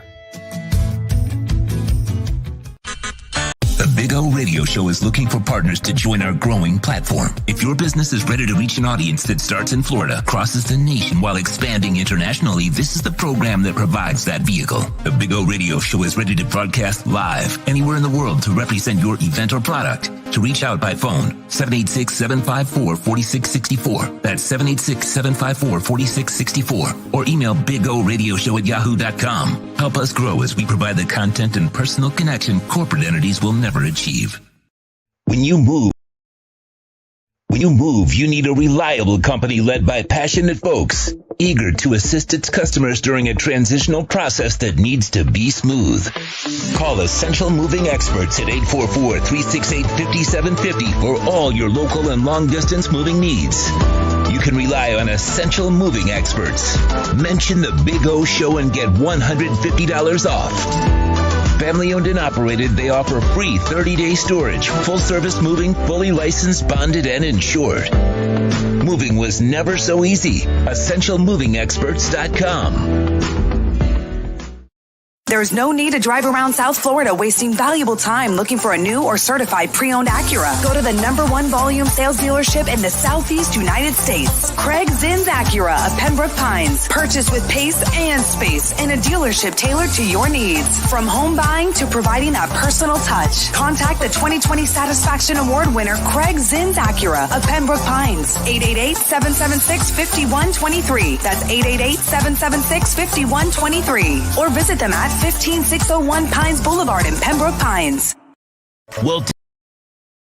Welton Rayom has more than 62 years of litigation experience handling insurance disputes. They're committed to resolving even the toughest insurance claims quickly. Call them for a free consultation. 954-966-4646. At Welton Rayom, they don't get paid unless you win. Property damage claims to your home, business, or condo as a result of a hurricane. Welton Rayom can help. Water, mold, fire, smoke damage, Welton Rayom can help. Call 954-966-4646. The viewpoint statements or beliefs expressed on the following program by the host, guests, or callers are not necessarily the opinions of FantasyXS.com, Media Group Inc., ownership, management, sponsors, or website.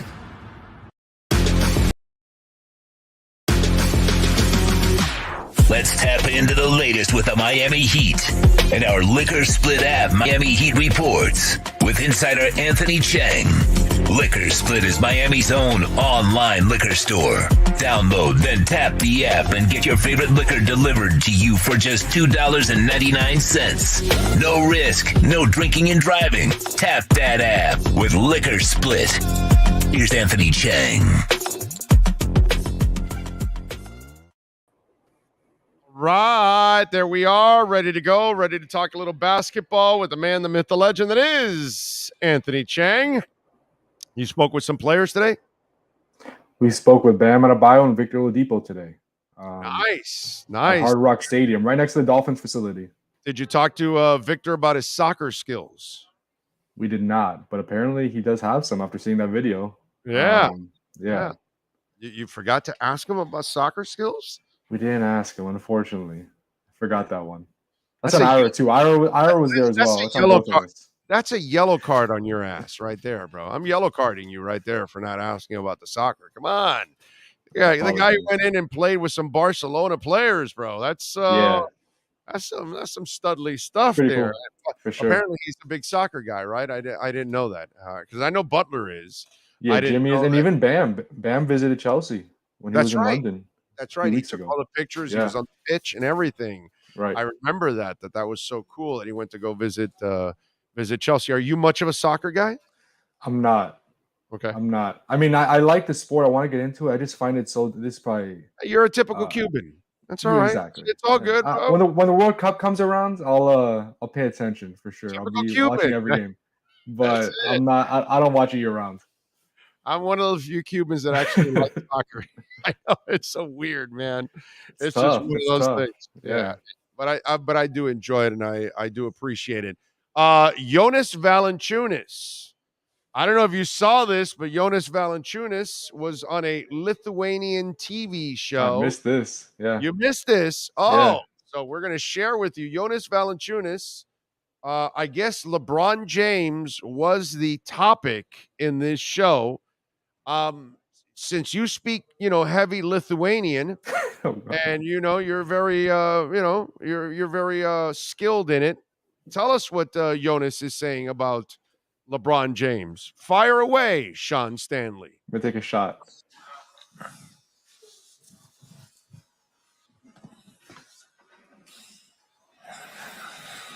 Nu tas kaip tas.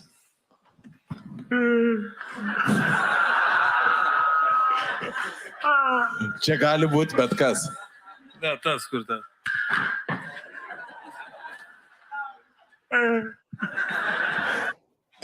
Oh shit. Bronius. Le. Bronius.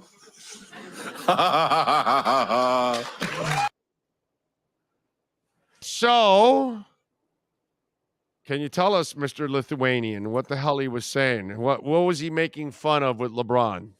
Even as a typical Cuban, as he just referred to me, I could make out what he was saying. I have to say, he called him a crying, whiny, a crybaby, a crybaby, yeah, and someone who flops. So there you go. I've personally thought what was more funny was those capri pants for that guy that size. He's waiting for a tsunami. Is kind of what he's waiting for. I don't know. Was there an earthquake on the coast there? Is he expecting a tsunami or something? Because those pants, to me, those pants were funny, not what he was doing. for the flood. He's waiting for a flood just in case. Yeah. No, flood, a tsunami. Those things were close to his knees, bro. I'm telling you. Those are in style now. Oh, those are latest I know. fashion. I know it's the latest fashion, but it's I don't know, bro. That's not the kind of fashion I would search for personally, to be quite honest. You see me in those pants, you know, that would be funny. That would be really, really funny. Plus it'd be like all this hair coming out from the other half of the it'd be like I'm already picturing my legs in those pants, and it would be like a weird scenario, bro. Don't you have to have your legs shaved to wear those pants? I mean, definitely not everyone can pull that off. That's for sure. Right. Definitely. I'm thinking hairy legs can't pull off those Probably kind not. of pants. It's Probably gonna look. I know I'm gonna look like, even though I'm not Teen Wolf, but I'll be whatever you want to call it, Old Wolf Mhm. in those pants, basically. All right, so what's going on, brother? Why? What are the delays here with Durant? Because clearly everything is on hold. Yeah, everything. The whole NBA. Yeah. Everybody's waiting for the Durant domino to fall, so then everything else. Or are we waiting for the Kyrie Irving domino to fall? Which one is it? I think we're waiting for vacations to end. This is the time of the off season after the summer league, in between summer league and really Labor Day. Not saying deals don't get done, they do, but a lot of people take time off, and that's why this is really the quiet. Like, you know, NBA is a 24/7 news cycle sport. You know, the off season started in June, and we've had news every day pretty much in the NBA. But these next few weeks truly are the dead period of the NBA off season. And again, it doesn't mean something can't get done, but from everyone I talk to, it's like this is going to pick up again in September. It's almost like everything is just on pause right now. Brooklyn didn't get the offers they expected or what they wanted. They're like, okay, well, we're gonna sit on it. You know, we'll take KD back, and he'll be on the roster entering training camp to create some leverage. And I'm sure the conversations will start up again in the next few weeks. Same thing with Kyrie and Donovan Mitchell. You know, it seemed like seemed imminent when you got the specific report that the Knicks were engaged in, you know, trade talks with Utah, but even that has kind of died down recently. Why that one? That one I don't understand. Is it really maybe the Knicks weren't really willing to make the trade well, here's the other thing. Here's what I'm wondering. Who's competing with the Knicks for Donovan Mitchell? Because I don't hear anybody else in the mix. And then when it comes to Kevin Durant, well, Phoenix is kind of out of it. Haven't really heard much about Toronto, and it's really Miami. So then, you know, the trade front is also kind of quiet for these guys too at the same time. It doesn't seem like the suitors are lined up like we thought they would for these guys. Is it that the asking price is just too high that there aren't really teams that can fill it? Yeah, I mean, obviously every team would be interested in Kevin Durant, right? If the price is right, but the price is so high that it takes a lot of teams out of the equation. And then also you throw in the fact that Kevin Durant doesn't want to play for most of the teams in the NBA. Well, that's why that's part of it too. There isn't a lot of options. Yeah, that's why. It's not that they're not interested. Teams would be interested if it was right, if Kevin Durant wanted to go there. And same thing with Donovan Mitchell. What's this report now? Danny Ainge wants like 7 or 8 first-round picks, right? That's the report that came out yesterday. Right. I mean, there aren't how many teams can even offer that? I mean, I know New York can, like, kind of close to that, but other than that, I mean, Miami, of course, they'd be interested in Donovan Mitchell. We know that, right? They've been linked to him for years. Of course. But, you know, they're at the table and they're saying, well, if you want that, I'm sorry. We're out, you know? And not saying that, again, that he can't end up with the Heat, but right now, these teams have time, right? And time is on their side. They have 3 months until the start of the season, and they're going to wait to see what the best possible offer is. I think that's why, you know, the Donovan Mitchell stuff has died down a little bit, is because Utah realizes they have time, and, you know, they're going to be patient with it. I think obviously Brooklyn is as well. Yeah, but Anthony, it's not about them. It's about me. I need stories to talk about. I've got no stories. It's tough. It's about me. It's tough for me too. 3-4 hours. Content. Yeah, but you only got to write about it. I got to talk literally about it every day for 3 to 4 hours, no matter what, whether there's a story or not. See, in September, I'm going to have football to talk about. Doesn't Durant know that? that I'll have plenty of football to talk. I need to talk about You Durant need it right now. now. You need it Yeah, right now. dude. I need now in July and August to keep me busy here. What's wrong with Durant and Donovan? What the hell is it's about me, not about them? Come on. You have Dolphins camp starting next week. Yeah. That'll help full time. Yeah, that'll definitely help. But you know, it's Look, like help I'm us not out saying here. I'm not saying that it's not going to happen. Right? I think obviously the Heat believe they have a shot, right, at Kevin Durant and even Donovan Mitchell. Clearly. And that's why they put everything on pause. But I don't want to raise expectations either. Like, there's a really good chance that this is the roster next year, plus Udonis when Udonis returns. Like, there's a good chance that's it's not about you, dude. It's not about me. It's what Riley's done. He's already raised expectations because of everything he's done for 25 years. So the Heat fan always thinks that the whale's going to land. And the Heat fan is actually shocked when the whale doesn't land. Right. That's really what it's all about. You know what I mean? Because I love how, well, you didn't get Durant a couple of years ago. Well, you were never going to get him at that time. You knew they didn't have the money, so don't count it against them. Okay, so the Utah kid, you didn't get him. Well, guess what? It ended up becoming a blessing in disguise. But they did end up getting LeBron, and they did end up getting Bosh, and they did end up getting Jimmy Butler now, and they did end up getting Kyle Lowry last year. So they, more often than not, they are getting those whales to land, Shaquille O'Neal, whatever it is that they need. Anthony Mason, Zoe goes down. He has always found a way to make something happen. And that's why Ray Allen and, and Shane Battier, and, it just goes on and on and on. And you think the team is loaded, and he says, no, I'll add Brian Grant and Eddie Jones. What do you think about that? This is who he's been. And so it's not you, dude. It's what he's done. And he's made us think that there's always hope. And why? Because there's always hope. Yeah. And that's what guys. That's what makes Heat off seasons fun. I mean, people will say that they love the summer more than the actual season because the Heat are always in the conversation for one star, whether they land him or not. And it's no different this summer. But I'm just saying that,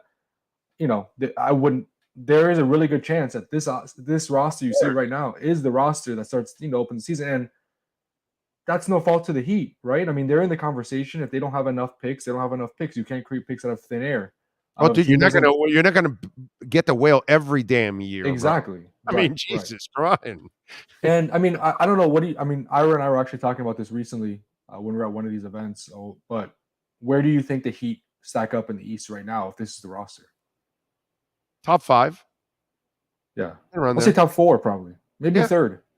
Maybe. Milwaukee and Boston. Yeah. Yeah, there'll be somewhere in the top 5. Yeah. I mean, health will matter. I need to see if Lowry is really committed and if his body is really in shape and those kind of things, because you really need a motivated Lowry this year. I hope he took all that shit personal.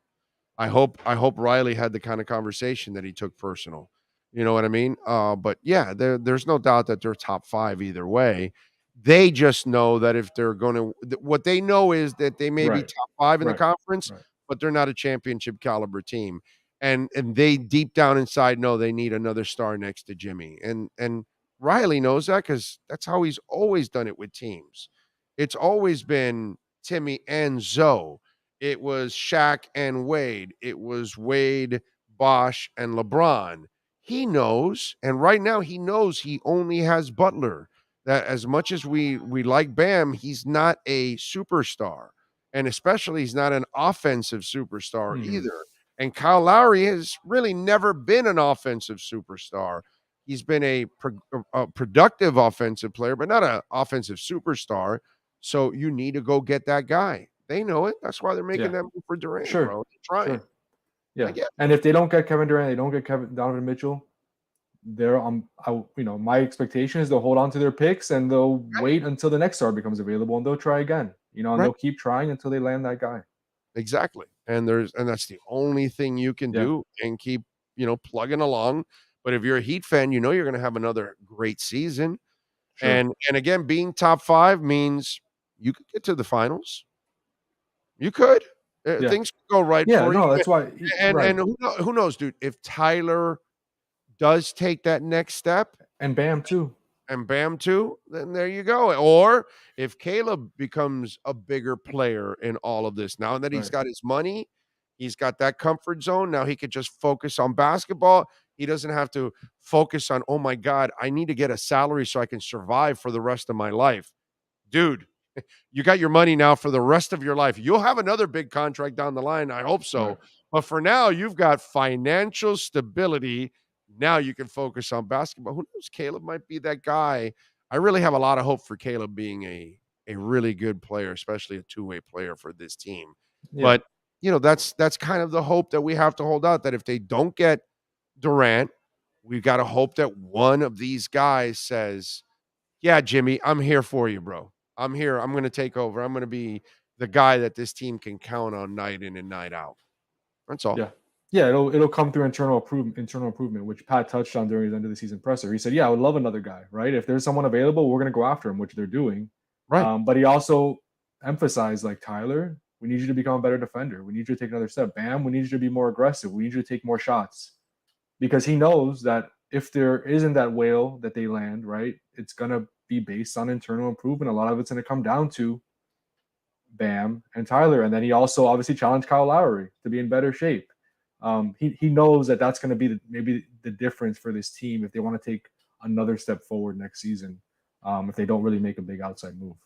Before I let you go, one of our listeners here, Tony, put on the text, and I think this is an interesting point of conversation for us here, because I have a difference of opinion than Tony does. He says, if this Durant thing lingers until training camp, I don't think it happens. Here's where I completely disagree with Tony, because we don't know what this scenario is.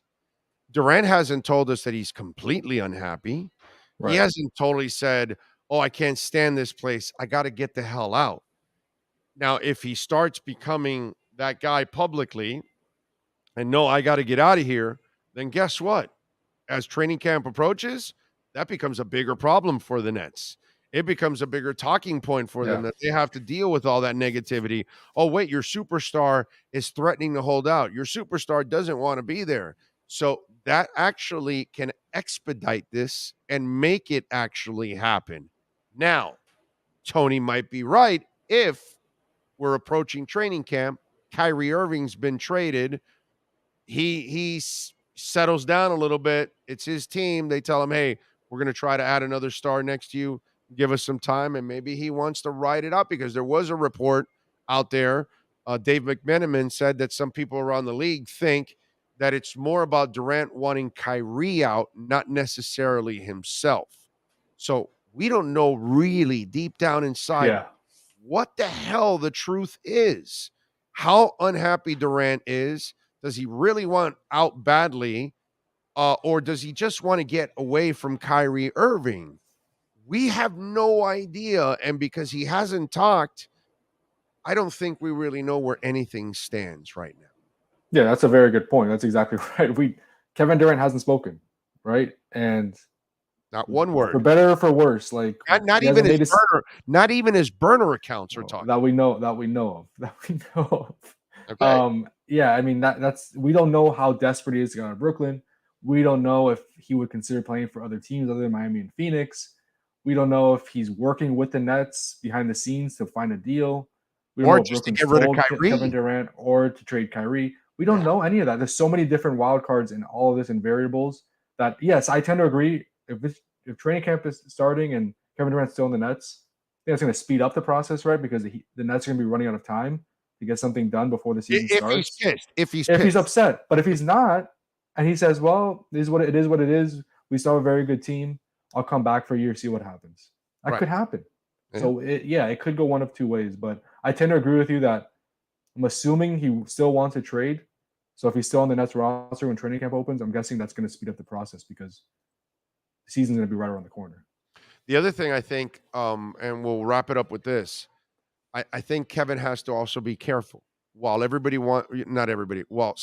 there's only a few teams that could trade for you. And one, have the cap space, and two, have the ammunition to give for you. The other thing you don't want to create is a hostile situation. And you don't, you've kind of had that Durant was always looked at as this cool guy that was handling everything the right way. Since he left OKC, he's viewed differently. He's viewed as an ogre at times, as a guy it's difficult to get along with. And I think you also want to kind of handle this as professionally as possible so you can have as many people willing to take you in instead of it being a really difficult. Messy. Right. Messy is something I think he wants to avoid too. That's why I think he's been kind of quiet, because Definitely. This is not normally him. He's not normally quiet.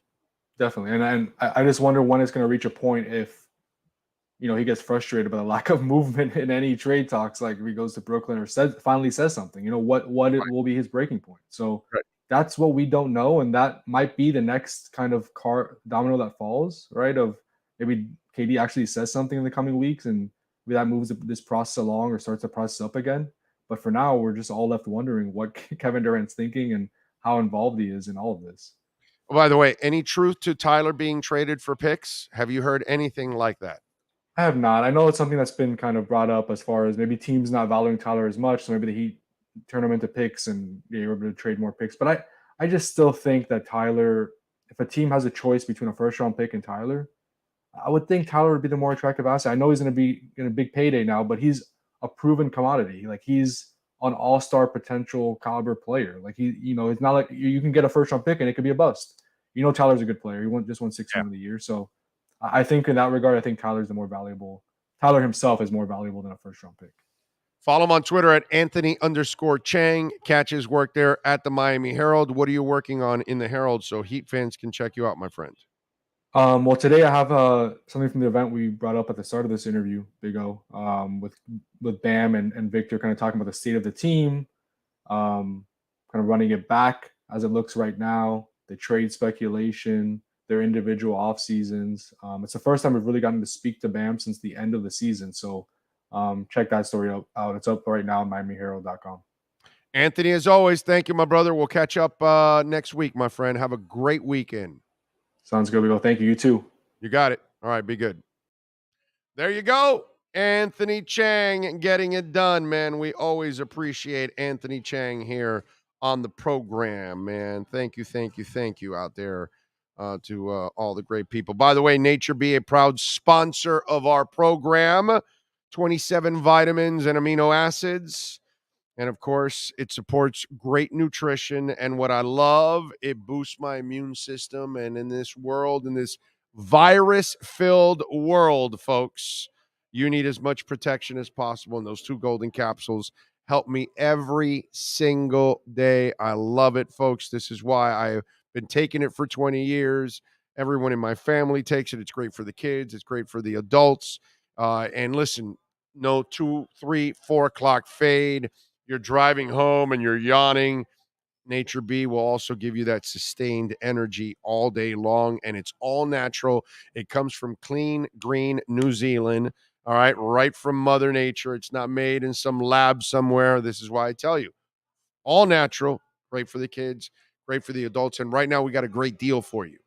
You buy 2 months, you get the 3rd month for free. Listen to me. You buy the first 2 months, the 3rd month you get for free and free shipping. Use our code Big O. That's right, baby. Big O. Use the code natureb.com. Buy 2 months, get the 3rd month for free, and the shipping is free. natureb.com. There we go. Man of 1,005 holes says Katya is definitely a starter. Not going to argue there. That's for sure.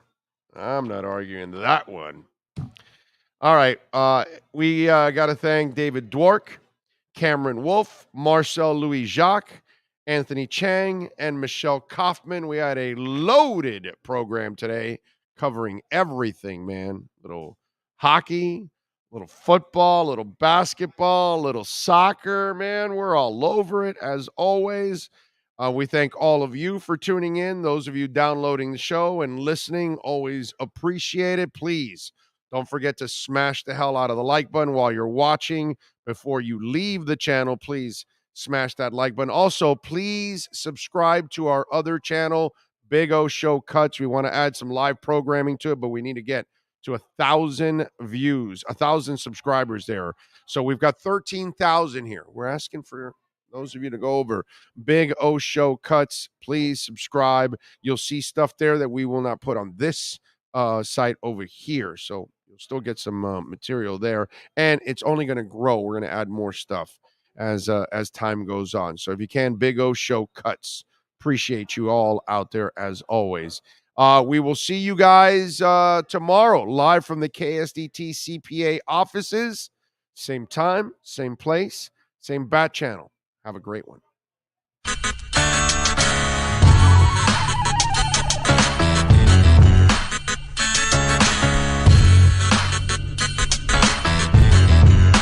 This is the Big O Show.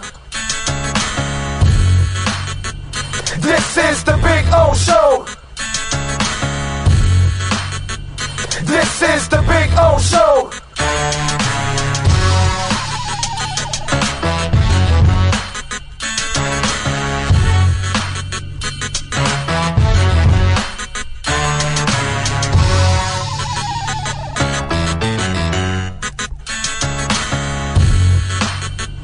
This is the Big O Show. This is the Big O Show.